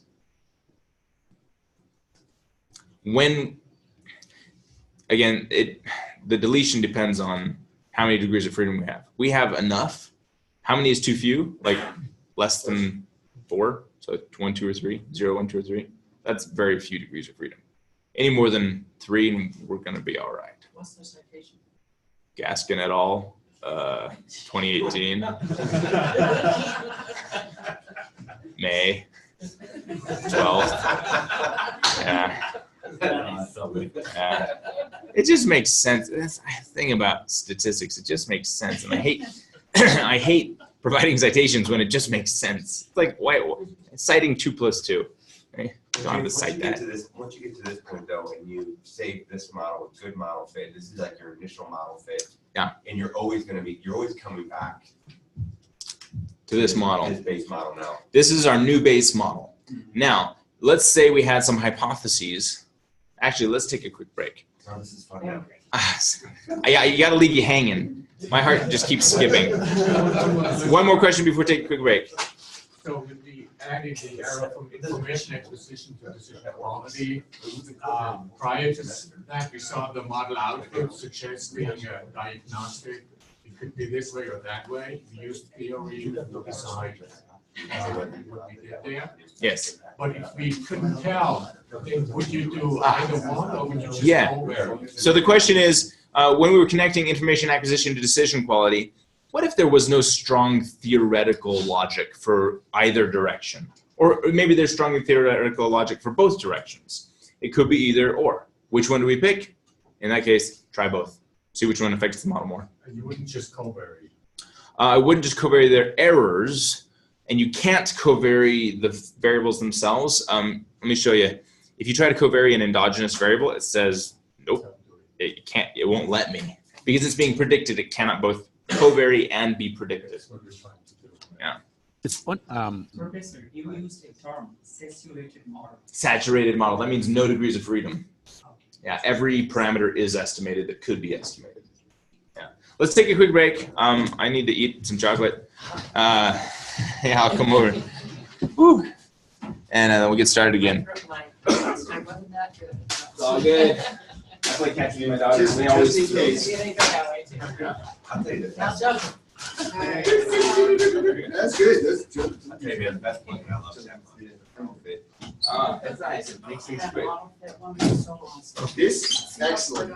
This is an excellent Come from a city family of model. 4 daughters. So what do I have to expect in 4 years from all teams? My father said it was like a constant state of girls' camp. 24/7. Part of girls' camp. Yeah, but like, where they sing obnoxious songs and braid each other's hair. We're already there. Yeah. But it's like. I was 12, she'll be 13 and I have 5 girls. 5 girls. Those ones. Sorry, brothers. Turning I'm happy for you, Both but of those are 25, things the that other don't- one is 12. Things that BYU. You're 25 girls, 20 girls. You look good with a man. You'll be You're right. that man. what'd you say it? What'd you say it? Oh. Were you saying it? So James, so I looked here in the various with one of the advisors. I don't, but thank you. No. So ask other daughters, you have any interest in getting Why started so in mixed? business? Yeah. Sort of way, or- okay. I'm in the information systems. Yeah. I'm running.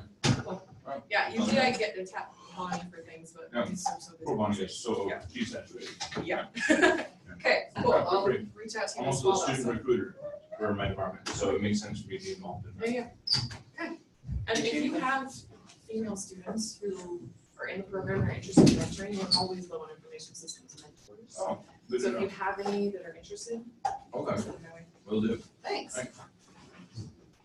Go ahead, if you want. Oh, no, I'm just. Yeah, I found it interesting, like, so if there's certain direct paths that, like when I looked at icon model, there's certain direct paths that like theoretically make sense to me. But like, we didn't have like a direct effect going from playful to information acquisition. Right. You know, as an example, I kind of use things, I'm not gonna hypothesize that, because I figured I actually did a little liberty. I was like, well, whatever might work, like, yeah, I believe that's already there. So I didn't make a hypothesis about that or add that direct effect. So what's interesting now, you get to here and you look at those application indices, and then it's telling you to draw that path. Now, what do you do? Well, you draw the path. Honestly, it was like magic, right? So it's like you draw those paths. Now, That's great. you didn't have to drive them all. Yeah, but it's just crazy because all semester, that's the concept of covariant, but now it's like, it makes more sense to me, actually theoretically, to say, yeah, I can see how usefulness would go to this. Good. And why I would want to see that effect and regress that. What model are you guys testing? Can you I'm gonna give a picture of the model. Yeah. Oh, yeah, see, these two are gonna be related. Yeah, see, so it looks like mine's goes together. Oh, nice. I actually, Well. I was gonna show you that too.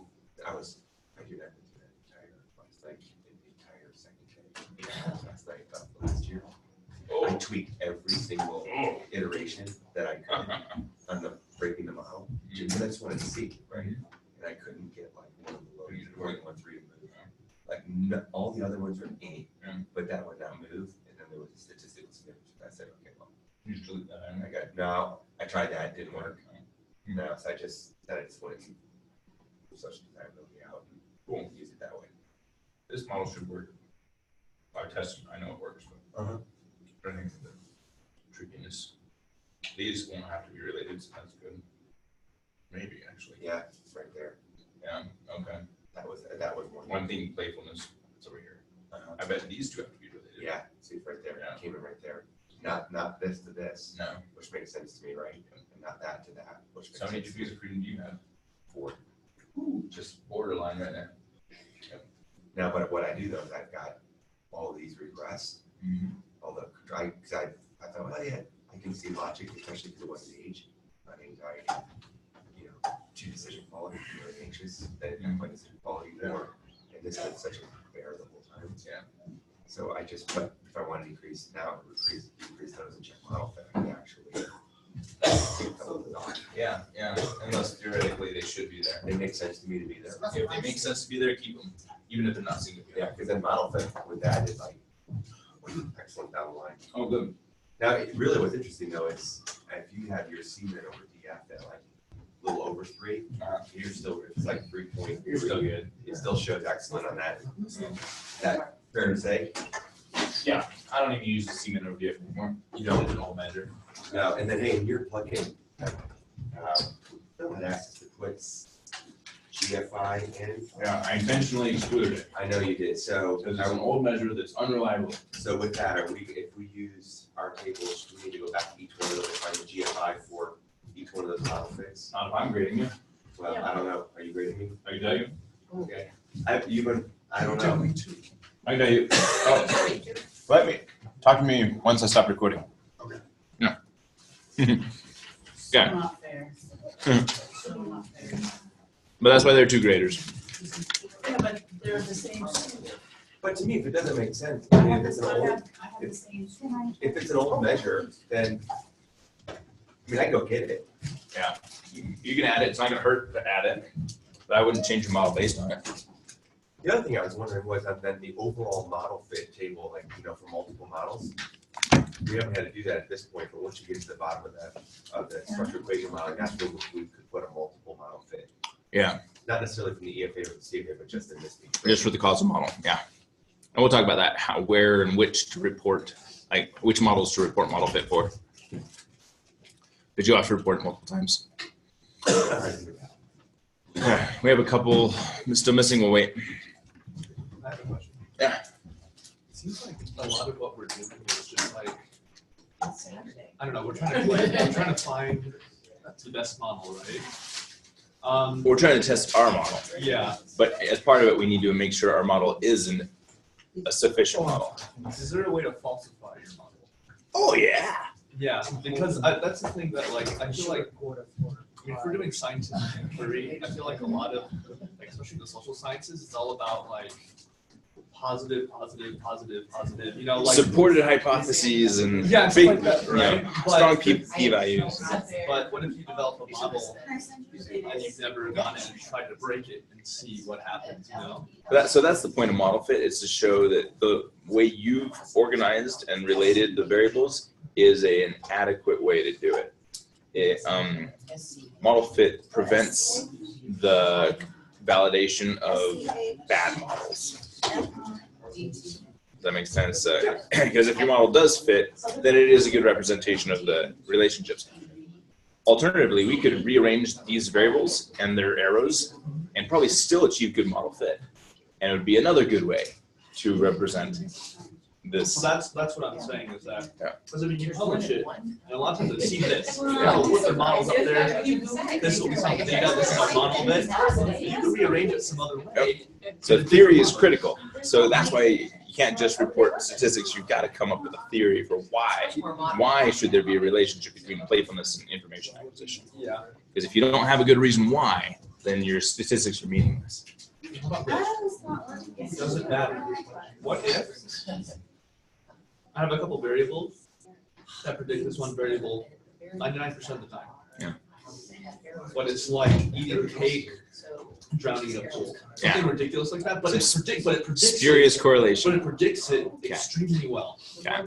But it doesn't. So does it matter? It'll destroy your model fit if you don't account for it. This is a good point.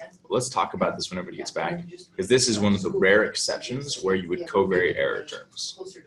Yeah. So we should talk about that.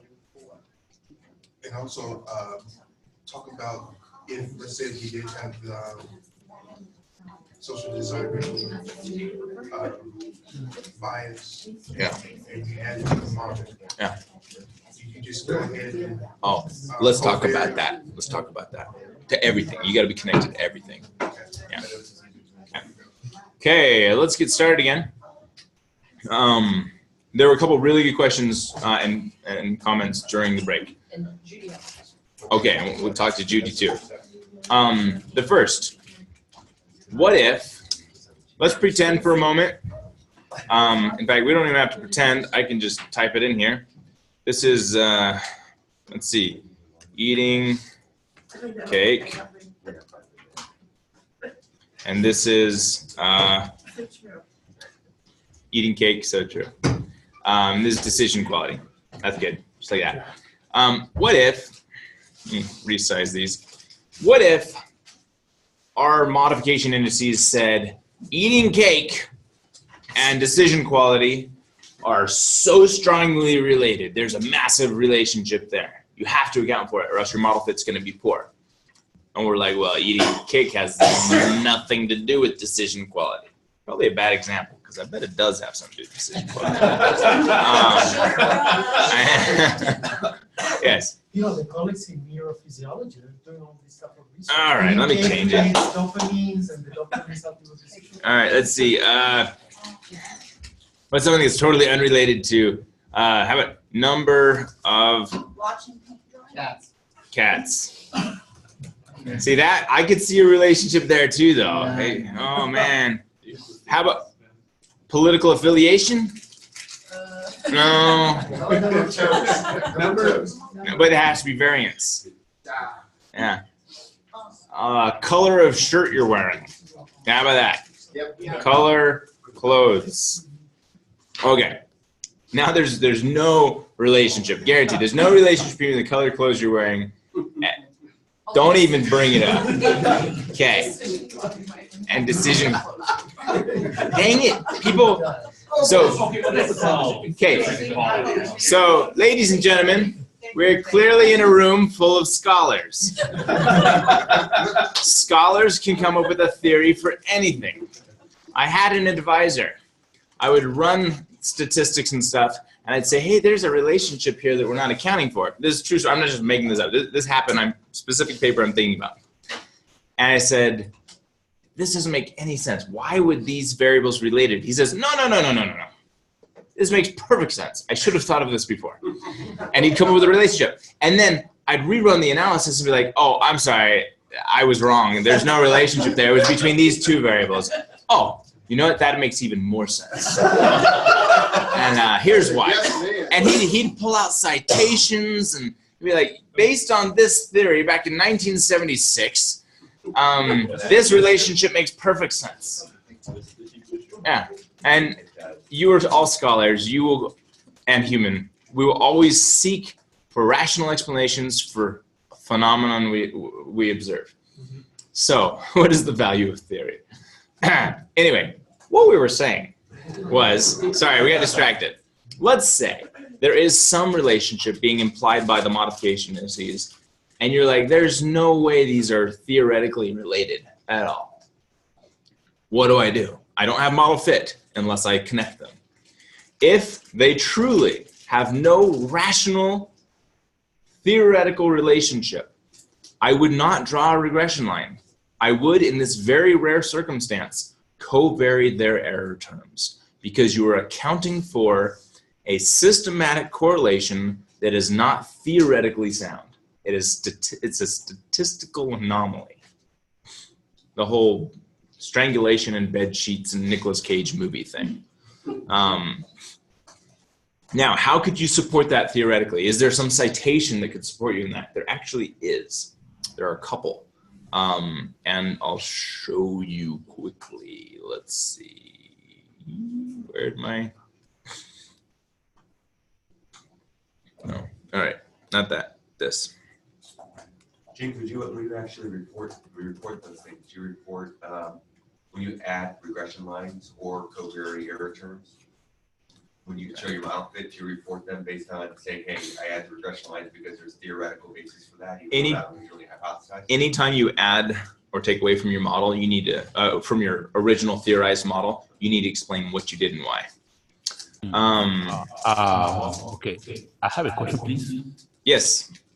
Assuming more related to the question that I asked a few days ago, that's on the first day. So if you are given a model like this and you realize that you don't have much citation to make, relating to independent variable to dependent variable and some other some relationships, are you at liberty to arrange the model, or you have to stick to it? If assuming you are a consultant and given this kind of model, can you arrange it if you cannot find a good citation, or you have to stick to it? And yeah, that's my question.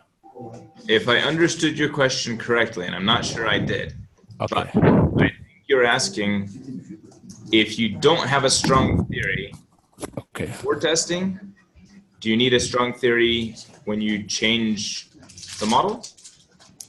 Okay. No? Right. Yeah.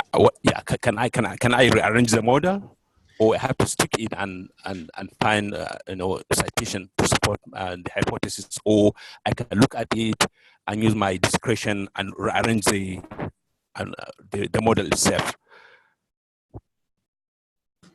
I'm having trouble understanding you.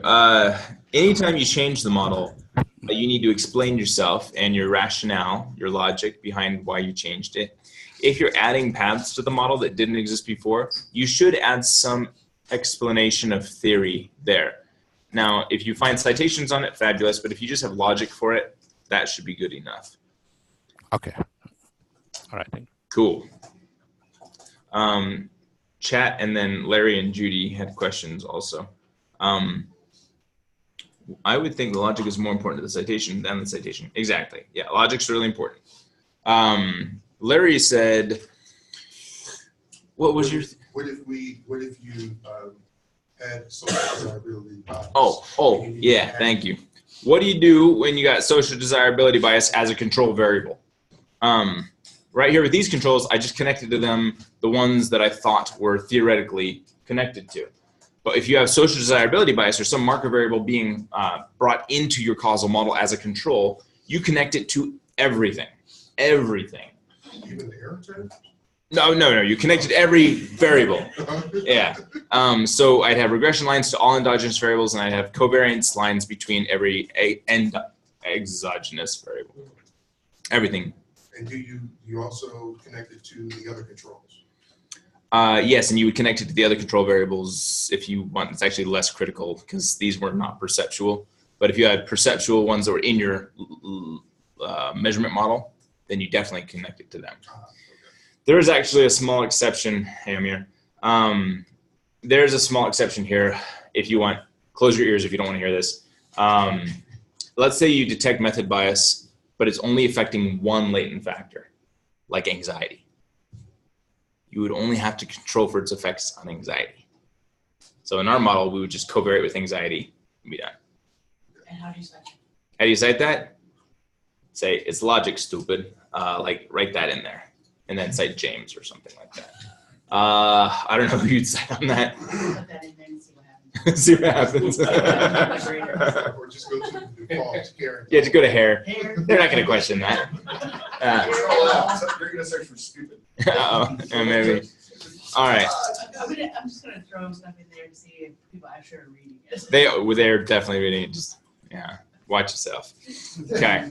Judy, what was your question? I'm just wondering if these are latent variables and where did the values come from? Okay, so we had latent variables in our measurement model in the CFA. Where did these guys come from? What we did yesterday in our, let's see if I can, this one. We had a measurement model with all our latent factors. We never measured usefulness directly, right, or playfulness directly. So what we did was we imputed factor scores, essentially taking a weighted average of these indicators and their regression weights, and the weights we used for the weighted average were the regression weights, and then we created a regression weighted average across each of those items to create a factor score. So that's data imputation right there. We should check something real quick. They changed the algorithm for factor scores. I need to check to see if these are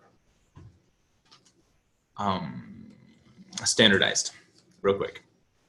They are not. Okay. They're on this, they're just weighted averages. They used to standardize these, like these factor scores here are standardized where the mean is 0 and the standard deviation is 1. But it looks like AMOS is back to just weighted averages. Cool. On the same size scale, 1 to 5, 1 to 7, something like that. Will you standardize them later when you do some? We will standardize them later. Yeah. Okay. Moving forward, I think. Let's do it. So we can now test some hypotheses. Let's say we had a hypothesis that playfulness impacts information acquisition. First, we need to assess the model fit, which we did. Model fit is good. And then we're going to test all of our direct effects here that we hypothesized about. One of them was playfulness to information acquisition. We would report its standardized regression rate here, 0.26. We'd report its effect size if we wanted. That was in the stats tools package here, the 0.107 small effect size. And then we'd also report its p-value, which was 0.00, well, less than 0.001. Wherever that went. Playfulness, information acquisition, right here. Yeah. If you want to know exactly what, hey, it came up this time. I clicked on it and it worked. If you want to know exactly what these dots go out to, you can actually go over here to decimals and increase the decimals to like 17. And like they're even less than 0.00001, like way out there. So these dots, these three asterisks say that it's even less than all those zeros and a 1.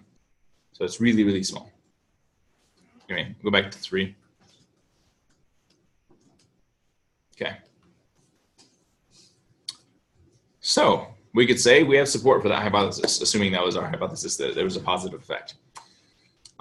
If the p-value was not significant, not supported. If the effect size was less than 0.02 or whatever our small thing is here, 0.02, then not a meaningful, despite a p-value being significant, it's still not a meaningful effect. If the R-square is like nothing, like 0.05 or something like that, even if we have a significant p-value, there's not really any support for the hypothesis. There's no value to that prediction. Are you actually putting those support at this stage, or are you wanting to put a final kind of hypothesis support table at the end? No, if we had a hypothesis, the playfulness affected information acquisition, we're ready to test that hypothesis. We're good. Yeah. So you would talk about it at the end, all right? In the findings section. Yeah. Yeah. Your p-value was, let's say, close to 0.5 or 0.05. Yeah. Can you? No, here's the answer to the question you're trying not to ask. If you have a p-value that's like 0.052, and your effect size is meaningful, more than 0.02, and your model fits good, then you can say, look, we have a meaningful effect based on the effect size. The R-square is meaningful, the model fits good, and the p-value is just above that threshold of 0.05. And so there is support for our hypothesis. You might also report the confidence interval. If the confidence interval doesn't include 0, you're good. And where do you get that confidence interval? I'll show you. If you go to your analysis properties, go to output, uncheck modification indices, go to bootstrap, and click on perform bootstrap. I'm going to bump this up to 2,000 resamples. And if you do a bootstrap like this, we can might as well add the bias corrected confidence intervals. Add 90% confidence intervals, bias corrected. Save that, run it. It's now going to run with bootstrapping. So it's going to run 2,000 times. It'll run fast. It already ran. And now if you go here, estimates, scalars, regression weights, and then go look at the bootstrapped estimates and confidence. Here it is, bootstrap confidence. Down here on the bottom left, see. So I went into scalars estimates, and you have to click on the table. You have to click on regression weights. And then this stuff down here becomes active. You can go click on bias corrected. And when you do that, you'll see it produces the estimate. This is the bootstrapped estimate. We were looking at information acquisition and playfulness right here. Bootstrapped estimate plus its lower bound and upper bound on those are its confidence intervals. If these two numbers don't span 0, you're good. In other words, if they're both the same direction, if they're both negative or both positive, you have a meaningful effect, significant effect at 90% confidence. So p-value of 0.1. There's a lot in there. that span 0. Yeah. Yeah, so you'll see this p-value, 0.12, spans 0. 0.773, totally spans 0. This one, significant, no span. Significant, no span, significant. Let's find one that's borderline, this 0.043. Doesn't span 0. It's very close, but doesn't span 0. Cool. This one surprises me how close it is to spanning 0. Oh, it does span 0. Yeah. How close it is to not spanning 0. Okay.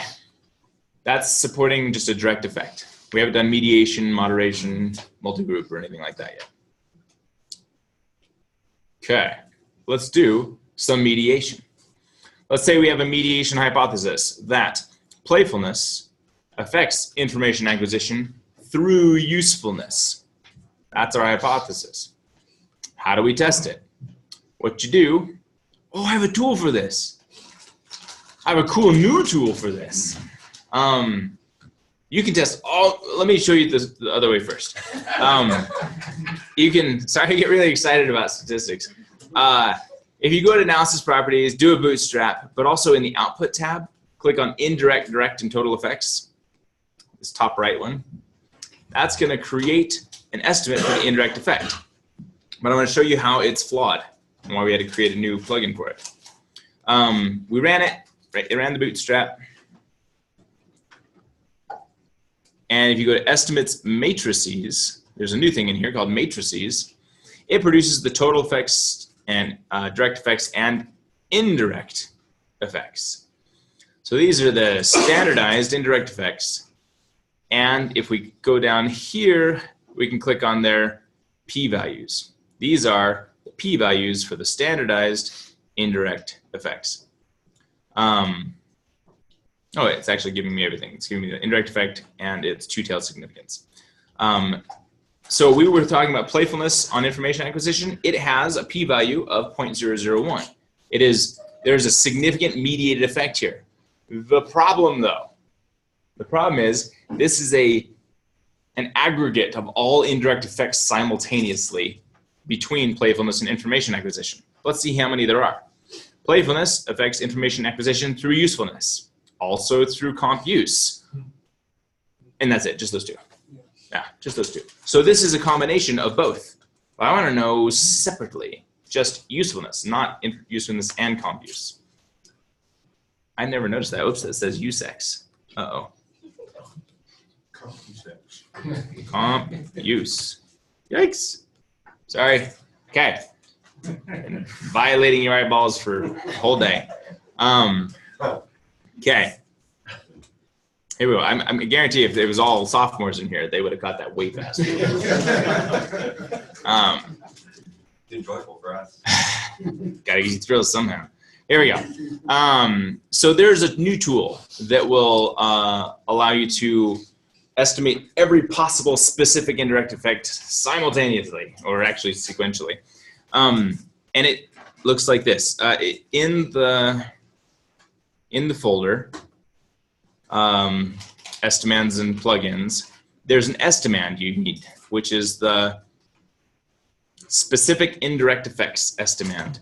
This one right here, specific indirect effects.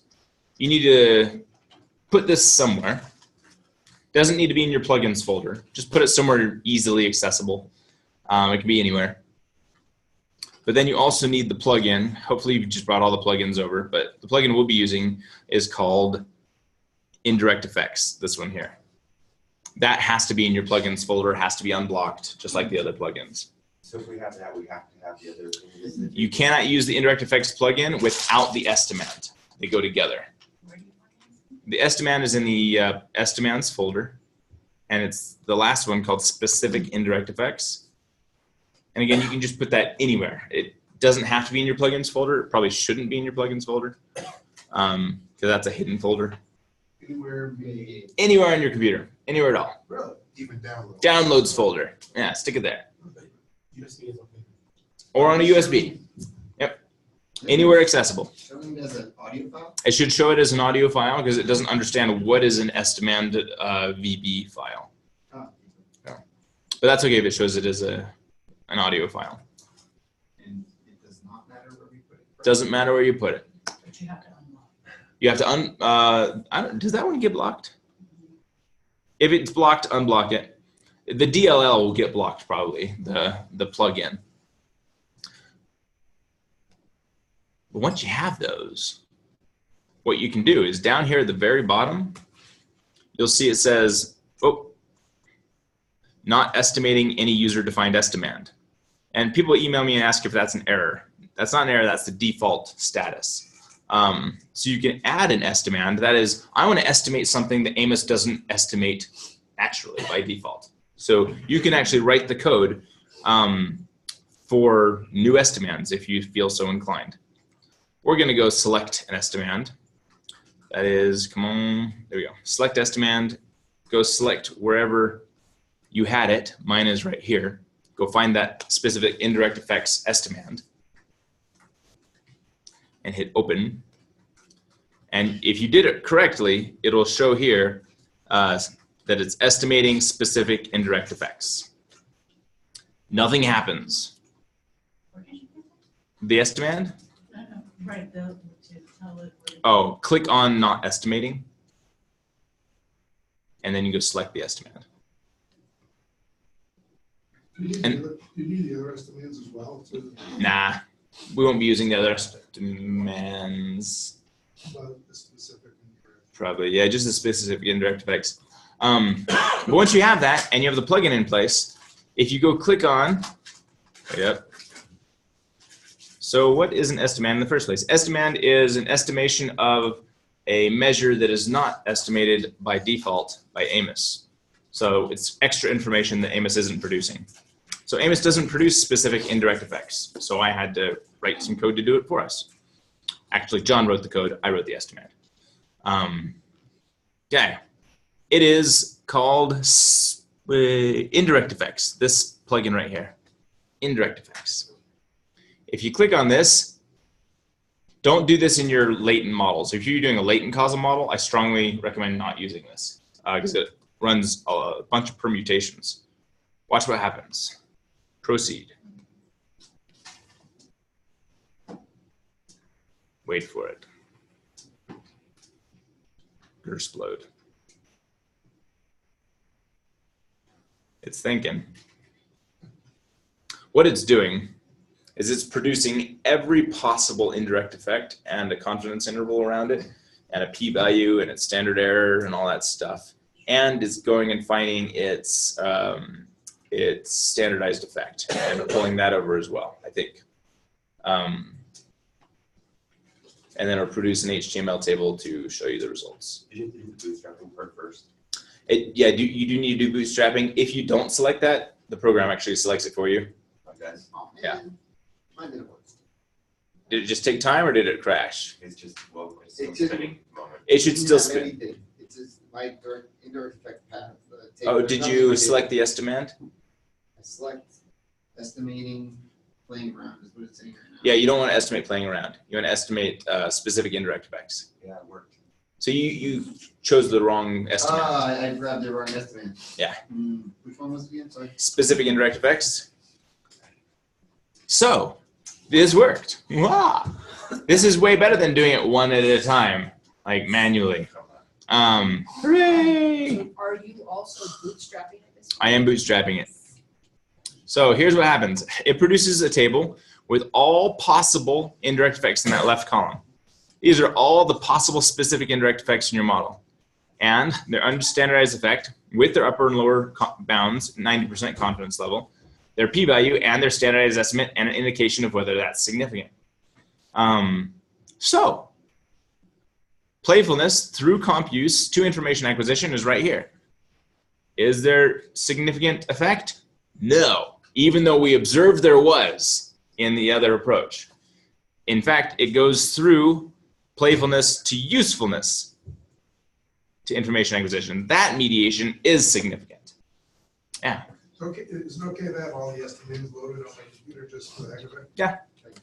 Second question is there a problem? Why wouldn't we just bootstrap all of our analysis? It is all bootstrap. Oh, like our direct effects, our moderated model. Why not bootstrap all the time? You can. It takes a little longer, but you can. Yeah, you can bootstrap, and typically that, or always, that is a more rigorous and better estimation of the effects in your model. Yeah. So when you say you don't need the latent factors, or don't put the latent factors when running this, are you saying just go ahead and take out or erase social desirability? I'm saying don't use this plugin if you have a latent causal model. So if instead of imputing factor scores, you use the CFA and then start drawing arrows from latent factor to latent factor instead of using imputed factor scores, don't use this plugin because it'll get crazy confused. Yeah. But if you are using the social desirability, you keep that in there. Yeah. Okay. Yeah. Now, if you have a causal latent model, a latent causal model, and you want to do this manually, you can actually do it manually with another estimand. I'll show you. I didn't show you how to make a latent causal model. Let me show you real quick and then show you how to use the estimand in a latent causal model. I'm going to save this and then go back to my CFA. For now, unless you desperately want to follow along, don't follow along. Yes. Because I'm going to move kind of fast. To go from a latent CFA to a latent causal model, what you do is you take all of the covariance arrows away from your dependent variables, which for us, they are down here. Let me zoom in. Because you're going to have to predict these, and you can't predict a model that or a variable that is being covaried. And then you move things around. You don't have to move them, but it helps to move them. And rotate them around. I'll go quick. Sound effects do help, especially when you have a 4-year-old or you're teaching freshmen. Here we go. So these are dependent variables. Our independent variables were playfulness and anxiety. We're actually going to take the covariance errors off of our mediators here, usefulness and comp use. And we're going to move them to convenient locations. And then you just draw your model like usual, like this. Oh, I'm constraining its variance. So I have to unconstrain its variance and instead put that constraint down here. I might as well just do that for all these real quick.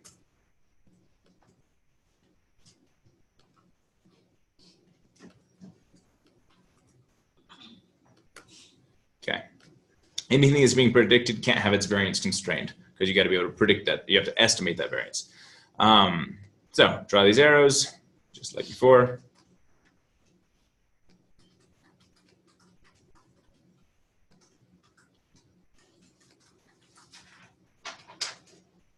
And then we had an arrow going from information acquisition to decision quality. We have to have error terms on anything that's being predicted. Name those error terms. And we're ready to roll. If I save this as a causal latent, save as. I think the arrow from decision quality to information switch. No. From information acquisition to decision quality, they're just, I put one on top of the other backwards. In the other model, it's the other one's on top. Sorry, yeah. And then just because I'm a little OCD, I'm going to make it prettier. There we go. And now we can run it. So I'm going to look at the analysis properties, make sure I got what I want here. Don't need that, don't want that. I'm going to bootstrap from bootstrap at 2000, give me some confidence intervals. And whoop, there we go. Save that. Do you also want playfulness and anxiety to go to each of the? No, in our other model, we didn't have it that way. I also should probably add my, my control variables. Here's an interesting lesson. Our control variables, age and experience, are observed, yet I'm in a latent model. What do? I'm good, just like this. Just like before, we're totally at liberty to mix this up with combining observed and latent factors here. Oops, there we go. It's going to get a little messy. Experience affects this, and experience affects this. There we go. And we're going to covary age and experience because that makes sense, right? Yeah. Oh, is it frequency? Oh, I'm sorry. Age and frequency shouldn't be covaried. Check this out. If you want to switch a variable, just drag it into the other variable. There we go. Now it's switched. Okay, this is our model. Let me save it. And now you also have access to it if you want in the Google Drive. But if we run this, notice a couple things. Run. Proceed. Takes a little bit longer to run. Why? Because there are a lot more degrees of freedom. We have 612 degrees of freedom. Still thinking. Give it a sec. While that's doing that, is it possible that when you use your plugin, if you didn't check all that bootstrap, you said it does it anyway? It should check it for you. When you go to analysis properties, literally it reset it. Okay, yeah, it might have reset it for you. Yeah, sorry, they're all checked. Like, I didn't do that though. Oh, yeah, so the plugin will check a lot of those boxes for you because there are certain boxes that need to be checked. Yeah, you're welcome. Okay, so this ran. Remember the effect playfulness had on information acquisition? It was 0.26 in our other model. It's 0.25 here. So slightly different, but pretty much the same. The effect from anxiety to decision quality in our other model was 0.04, and here it is 0.04. The effect, the R square, I'm not seeing R squares. Let me go get the R square. Run this one more time, sorry. Save. Run. The R squares should be roughly similar. Let's find out. In our path model, what was the R square on decision quality? Like 62? 62. Okay.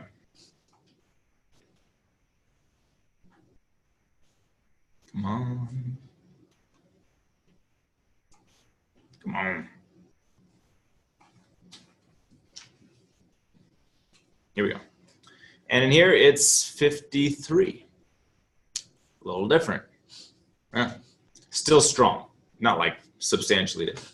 So you will get slightly different measures. Notice our model fit's going to be quite different because our degrees of freedom is 612. So if we go look at model fit, right here, CFI 0.928, it's great. Before it was 0.977, I believe, in the path model. But the other measures will probably make up for it. These are all good. Ish. But I was going to show you how to do a estimand in a latent model. What you do is, again, just watch for this one. You click, you select the estimand. The estimand you'll use for this one is my indirect effects, not the specific one. The my indirect effects. And open that. And this one expects to find two paths, one named A and one named B. So I'm going to name this path right here capital A. I'm going to name this path right here capital B. And what it's going to do is it's going to go look in the model for those two paths and then multiply them together. So I'm going to run this, proceed, and an estimand will actually produce extra output in your output file. Also, anytime you're using an estimand, you have to be bootstrapping. So don't forget to check bootstrapping. The plugin will do it for you, but this is not a plugin. This is an estimand. Here we go. Go to the output. And if I look in estimates, matrices, nope, scalars, scalars, user-defined estimands. Here it is. This is a new output, user-defined estimands. And it produces this. A times B, here's your unstandardized effect. If I look at the confidence intervals here, down bottom, it says here's your estimate, here's its lower bound, its upper bound, and its p-value, which is consistent with what we found in the other one with the specific indirect effects, where we found this path was not significant, but the other path through usefulness was significant. Cool. Sorry, that was fast. It's recorded though, and there are videos for it. If you wanted to test another path, you just delete the A here and the B here and put them somewhere else. Like there. Oh.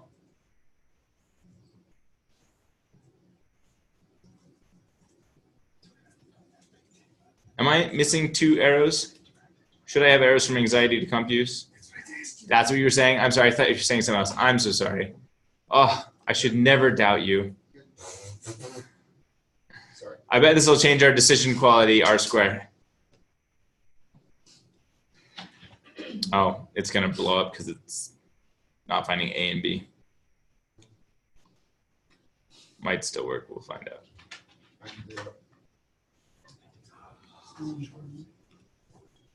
Yeah, all right. I just need to unestimate, sorry. Do not estimate. Still ran. And now 54 still. Okay, cool. Okay, so that's latent causal model. I'll save this for you and we'll go back to our path model. Here we are, back to simplicity. James, can you read that? Can you read the output, like how you interpret the output? Just Oh, the specific indirect effects? Yeah, sure. So that really eliminates the whole table of direct, indirect, total effects. Yeah. Because that takes a long time. So this table tells you exactly what is mediated, what is not mediated. Anything over here in the right column that has an indication of significance is says there is mediation. Anything that does not have an indication of significance means there is no mediation. These are not p-values over here on the right. These are regression weights, standardized regression weights. So let's say we had a hypothesis that playfulness affected decision quality through comp use. Then we check this and say, yes, it does. And it is significant at 0.01 level here, 2 stars. And if you want a reference for it, I don't have it. You can reference this. We're using the Hayes method. This is the Hayes method of bootstrapping for mediation. So if you want to cite that, you can cite that. But there's no issue with us not showing the mechanics of the way we did it in our. No, so what would you report? You'd say we ran bootstrapping of specific indirect effects. Feel free to cite this tool if you want.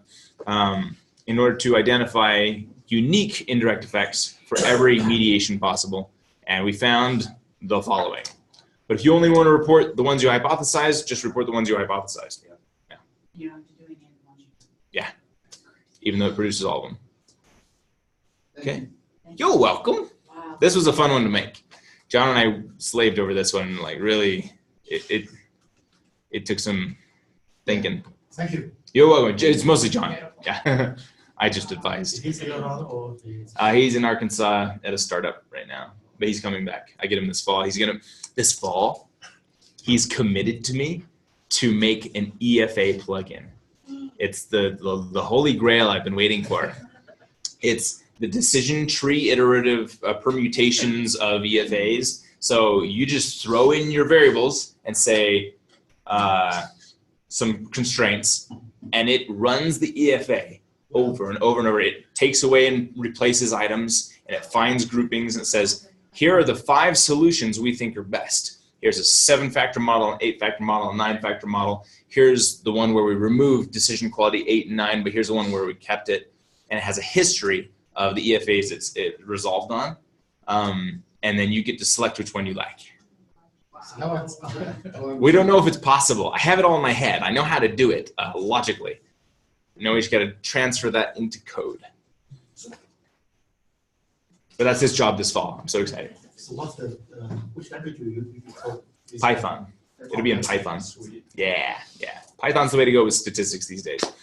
Anyway, moving forward.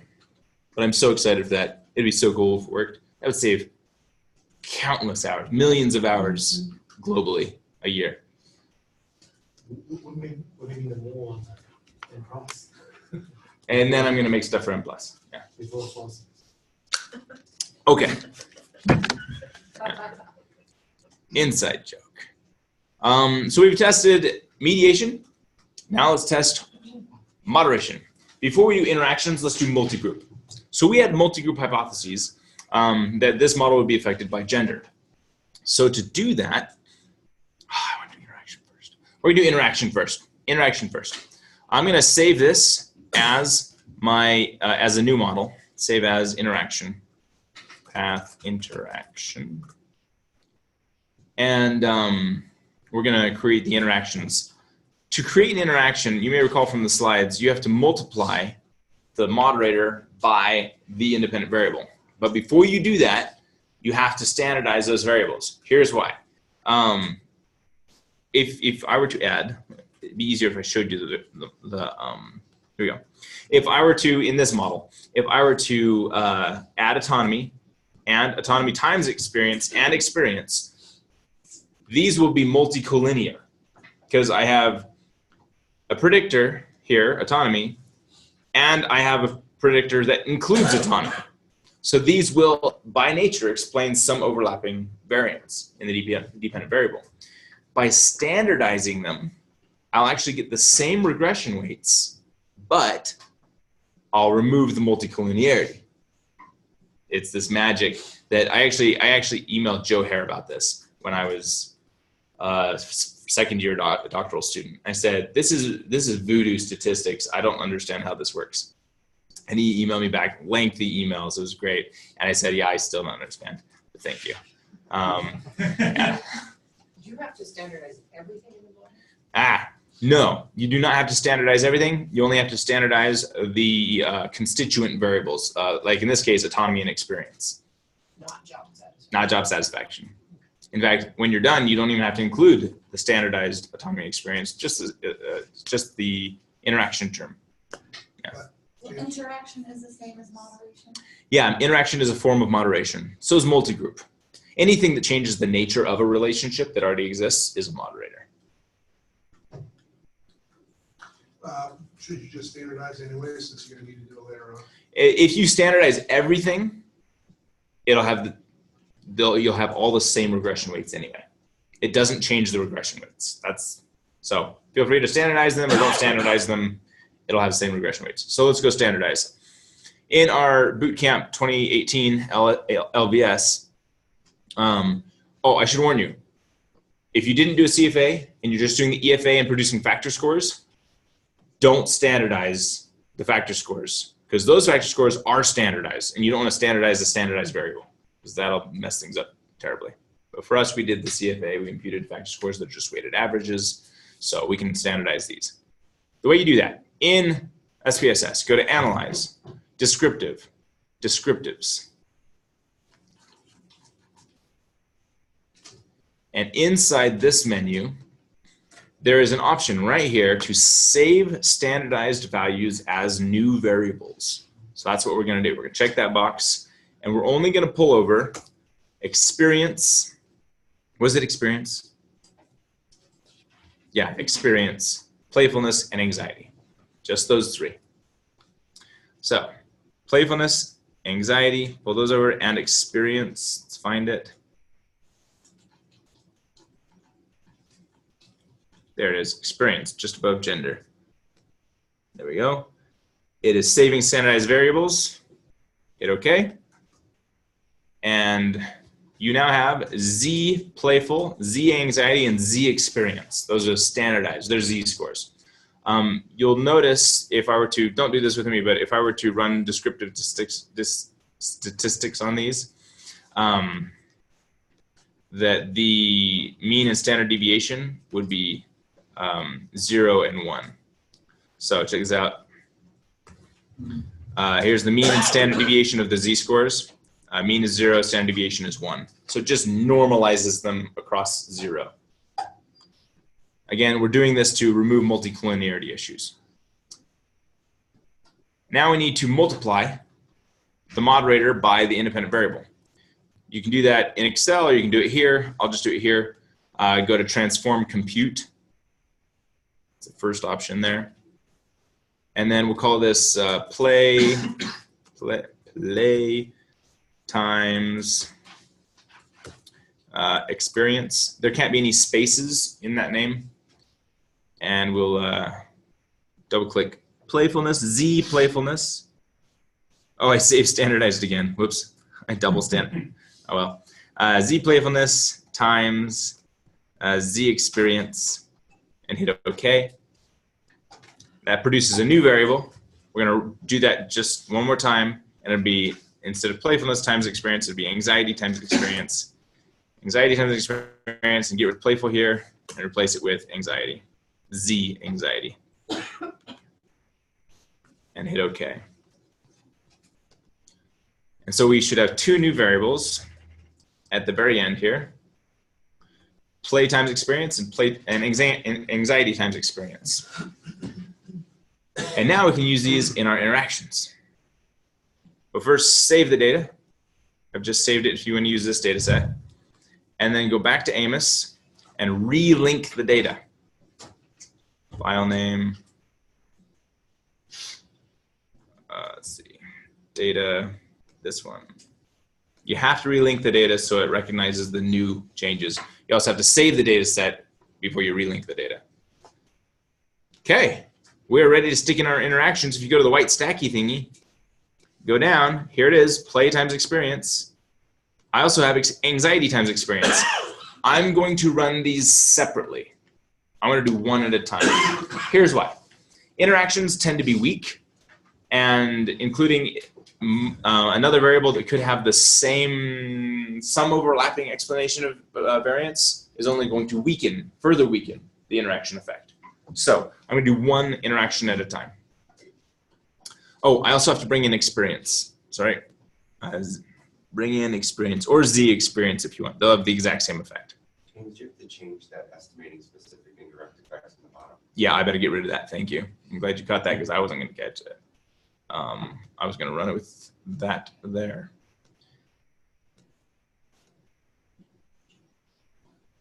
There we go. Okay. Okay. So, play times experience is right here, and then experience and playfulness. We got to have all of those in the model. Add the lines here. We thought it was on comp use and usefulness.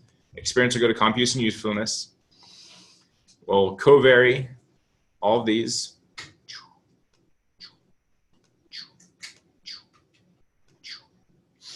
With sound effects. There we go. And then this is the interaction model. I'll save, but get rid of the estimand, like you noted, by clicking on estimating and do not estimate any estimand. I just realized I'm going kind of fast. I'm sorry.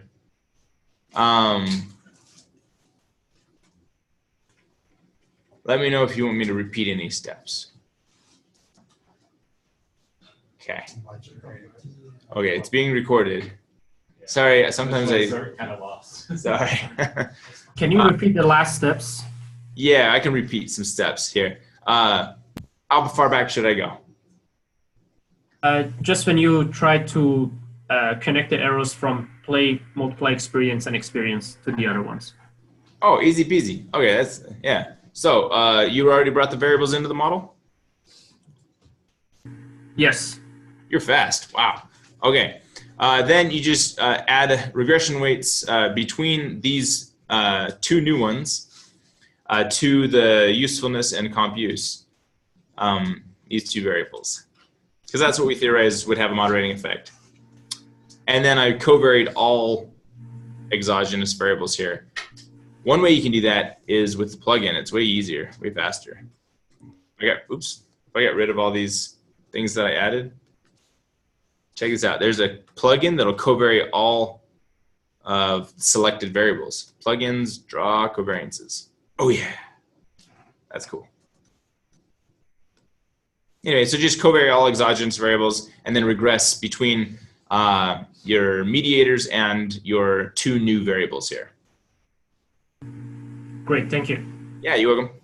Okay, now that we've done that, and we got rid of the estimand we were estimating, we can run this. Let me save, run, proceed.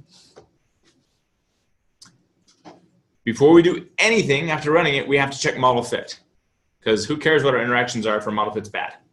So, model fit. Let's go check that CFI. CFI is still good. P close and RMSEA, still good enough. We're good.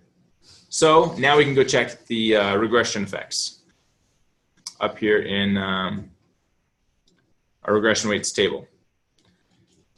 here are the two interaction effects. Looks like there is no effect. Dang. You can see the size of the effect if we go to the standardized. Here's the size of the effect. Both of them very small. Oops, these two at the bottom. Dang it. Well, -68 and 0.053. Very small interaction effects. So what do we do with that?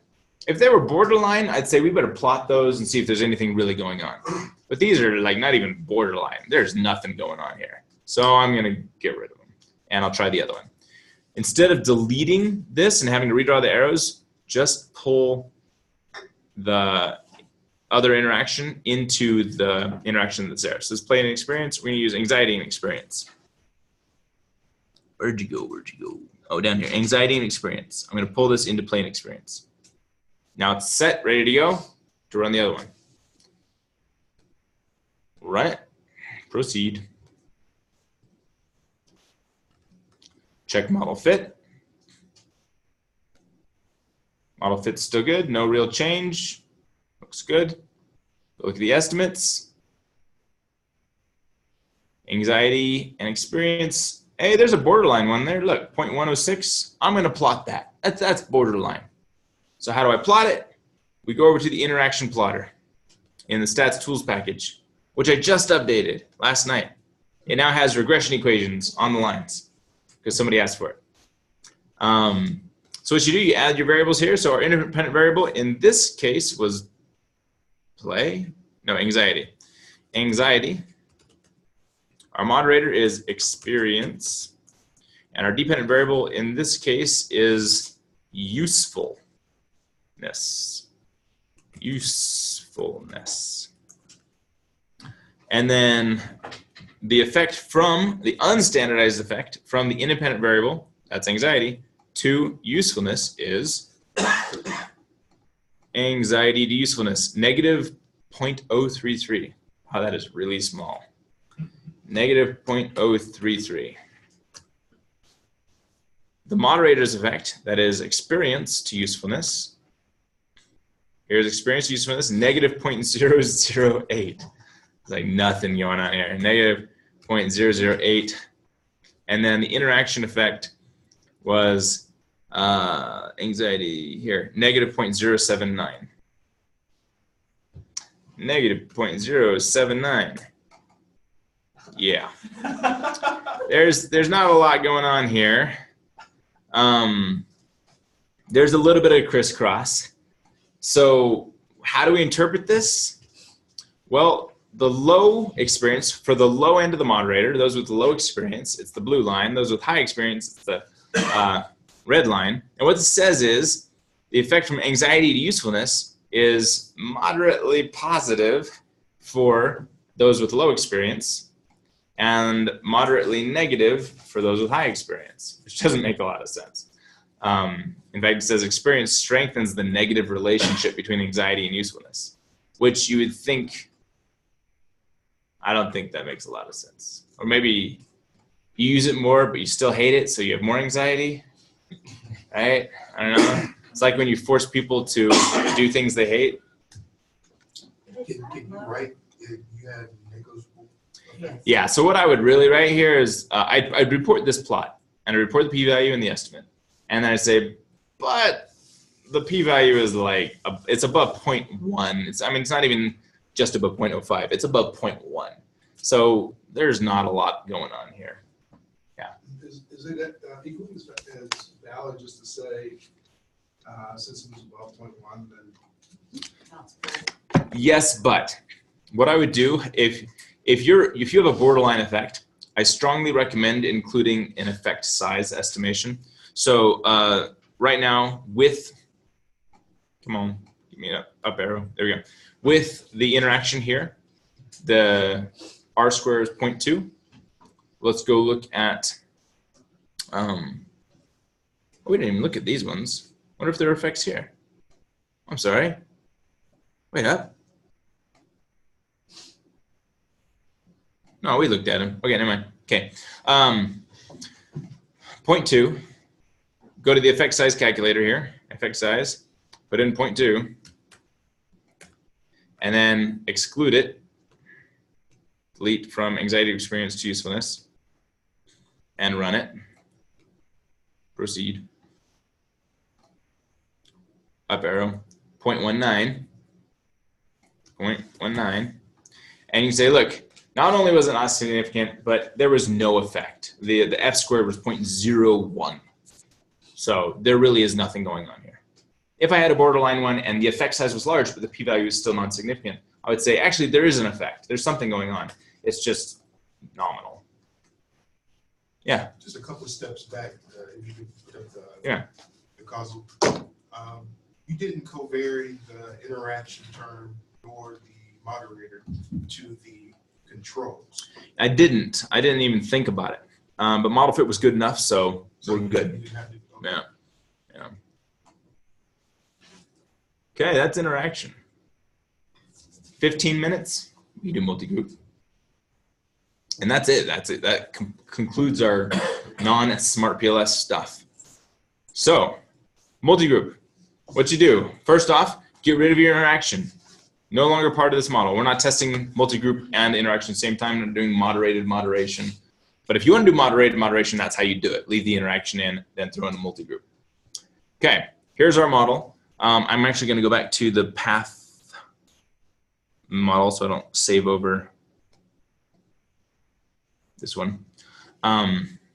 Here's the path model. To do a multi-group model, first let's save as a different model. So path MGA, that's multi-group analysis, MGA. And you double-click group number one. This is just like we did for invariance. Double-click group number one up top here, right there, and change this to male, and then new and female. So you have two groups. And then just close it. Again, if you created another new group by accident, just double-click that group and then hit delete. Okay.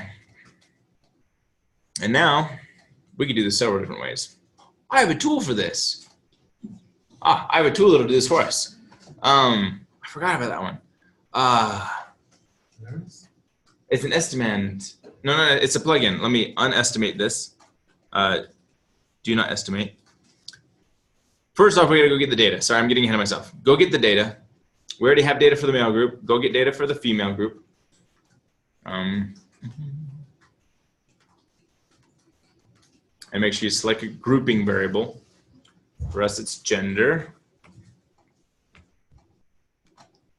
Make sure you select it for both groups here. And then once you select a grouping variable, just like with scalar invariance and metric invariance, do a grouping value. Males in this data set is 1 and females are 2. That's grouping value set at 1 and 2. And if you did it right, you'll see that you have the N has changed. N of 287 out of 378 and 91 out of 378. And hit OK. And now save. And don't click this with me. Let me see if this works real quick. I'm going to try my invariance plugin. I haven't like thoroughly tested this. I did. It worked? Yes, it worked. Oh, good. I scanned it on both the. So what it does is it runs multiple models, and I gotta click proceed every time because they're not all covariate. And it checks the difference between every path between every group iteratively. This will take a moment, especially since I have that thing not covariate. We try to run it just backward. Yeah, you can try to run it now. Sorry. Go ahead. It'll work. But you can see it's naming each path, and then it's forcing that path to be equal across the two groups. And it's running a chi-square difference test every time. And it's comparing that chi-square difference test, or that is comparing its chi-square for this constrained model versus a totally unconstrained model. And then it'll be able to tell you for which paths is there actually a significant difference based on the chi-square difference. Now, if you just want to do it for a couple paths, just the ones you hypothesized, I have a way to do that too. It's super easy. That way you just do one path at a time, nice and quick. Just give it a sec. That's what I got to. Wait. Object reference not set to an instance of an object. No. It worked for me. I'm so glad it worked for you. Dang. That's unfortunate. I got that error too. How do you resolve that? I don't know. So let me show you how to do it one at a time. For those for whom it worked, huzzah. For those for whom it didn't work, I'm so sorry. Here's how we can do it one at a time, because you're usually not hypothesizing global differences across your entire model. You're usually hypothesizing specific path differences. So the way to test that is, there are a bunch of different ways, but here's the easiest way. You're going to use this estimand over here. My group differences estimand. So find that, put it somewhere. And once you've done that, go estimate it, just like we did before. Go select an estimand and select that group differences estimand. And then what this expects is you to name one path, two different things. So if you double click a path, let's say we theorize that, in fact, let's do this real quick. If I hit the up arrow and I toggle back between men and women, I can see what these paths were. I can see where the big differences are. Let me just pick one. Usefulness to information acquisition. We're going to pick that one right here. I'm going to say that this path is different between men and women. So what I do is I double click the path, and then I go to the parameters tab and I uncheck this all groups checkbox.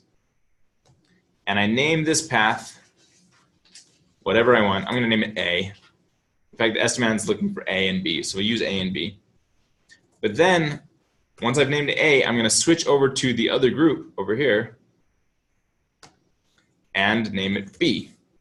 So now you can see for male, it's A, for female, it's B, or vice versa, it doesn't matter which. And when we run this, proceed, it's going to make that comparison, constrain it and unconstrained, and show us if the difference is significant. So you go to the output, go to estimates, scalars, user-defined estimands, and bootstrap confidence. So after you've clicked on user-defined estimands, click on bootstrap or bias-corrected percentile method here. And that says, here's the difference between those two paths and the p-value for the significance of that difference. There is no significant difference. I'll show you another way though. A chi-square difference approach. The chi-square difference approach, let's see. So when do we do all the trimming based on significant paths between men and women? We don't. We're going to leave all paths in there. It's all good. Unless we don't have good model fit. Let's check our model fit, I guess. Model fit. Model fit is still good. So no, we don't have to trim paths. If we had poor model fit, we may want to see which paths between men and women were both not significant, and then we'd free up some degrees of freedom that way by eliminating paths that were not significant for either group. Let me show you one more way. If you get rid of this estimating group differences, estimand, do not estimate that, and then click on the multigroup like we did for invariance. It will offer ways to check things. I actually just want this first model. I don't need these other two models, but hit OK anyway. And then I'm just going to delete, double click structural covariances, hit delete, and click structural residuals, hit delete. I only want the structural weights and unconstrained model. Those are the only two I want to estimate. And I should show you what it's doing. It's forcing, left these as A and B. Huh, that's funny. It's forcing between men and women the paths to be equal and the paths to not be equal. And then it's going to do a chi-square difference test to see if there is a global difference on this model between men and women. So if I run this, proceed.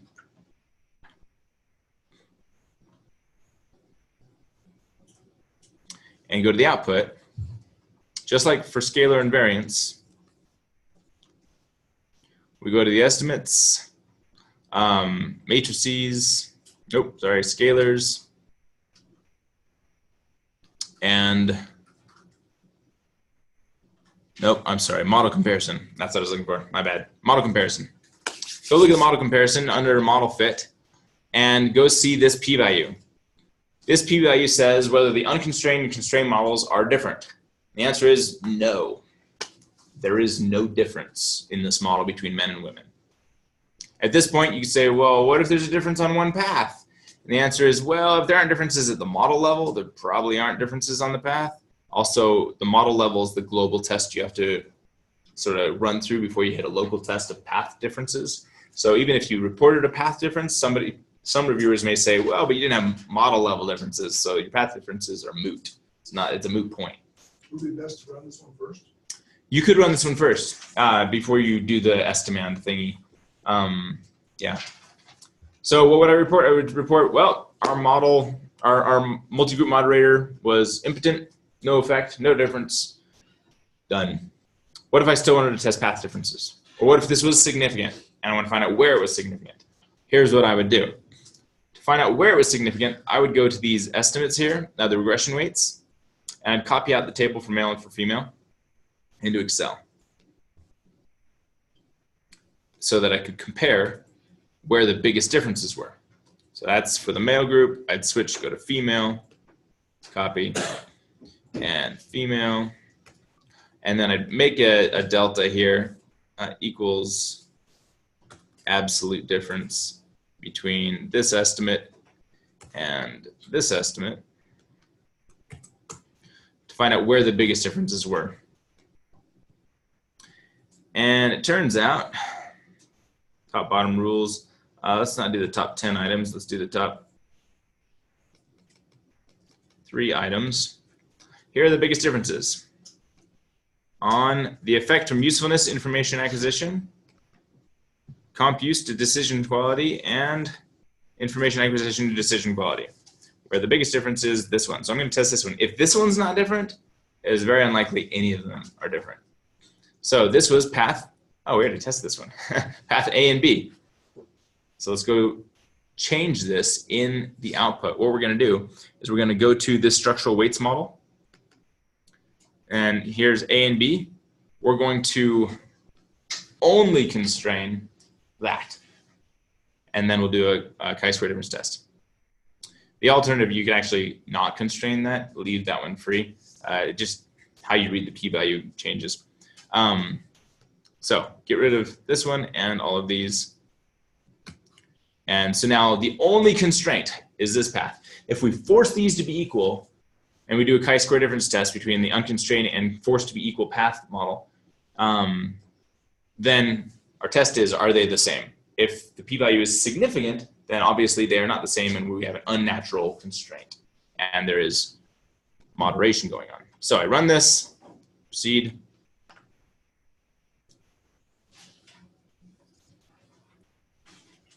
Wait for it. Output, model comparison. And the p-value is, oh, borderline. So if you're willing to accept a p-value of 0.1, you could say, actually, yeah, locally, we do have a difference on this path between men and women, but it is borderline. And taking into account, we didn't have global level differences. So our results should be interpreted with caution. That's how you do it. Questions? We have 5 minutes.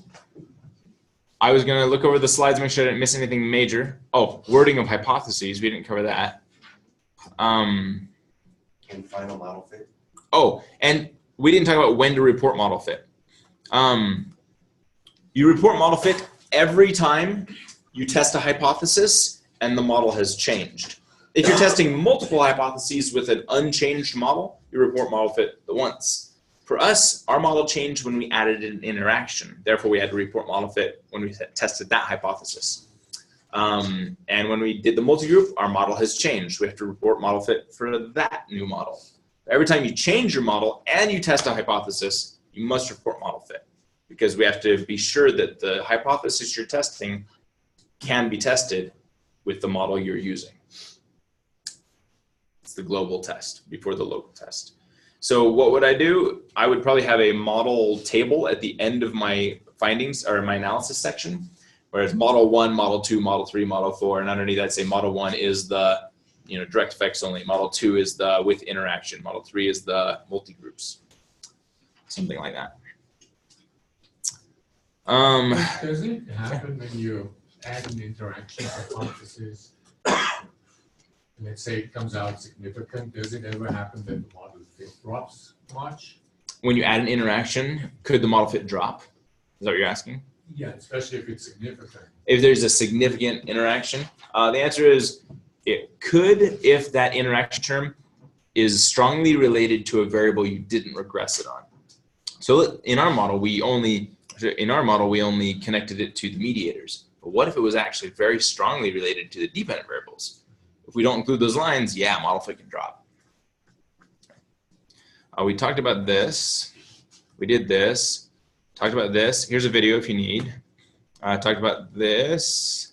We talked about that. If you have more than 2 groups, if you have more than 2 groups, again, compare group 1 to groups the rest, or group 1 to group 2, group 1 to group 3, group 1 to group 4, and in pairs.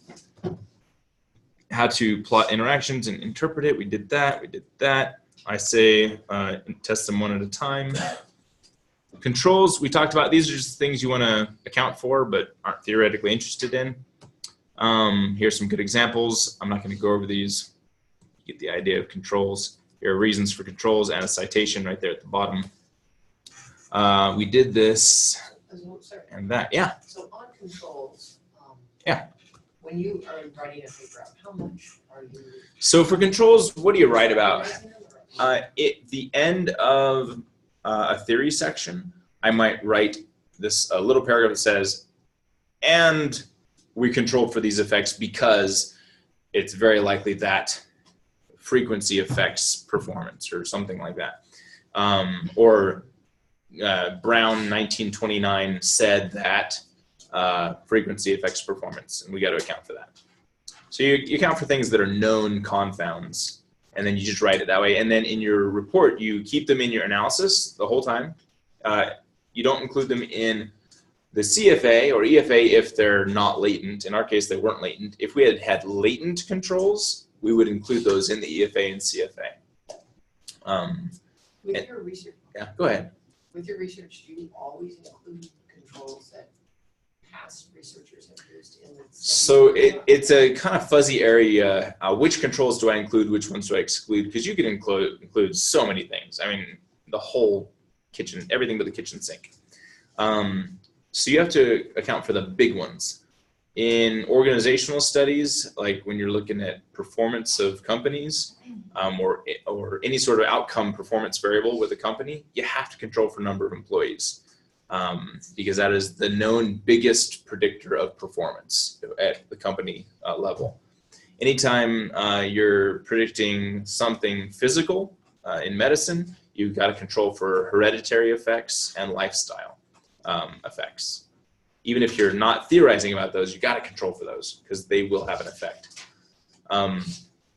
So a good example of the organization one, I was doing a study with Stefan. Some of you know Stefan Liozu, a colleague of mine. And we submitted a paper where we said, look, the way you decide to price your products and services has a major effect on your performance a year later. And the reviewer came back and said, no, it doesn't. It's this year's performance, the year prior. The year prior's performance is what predicts performance.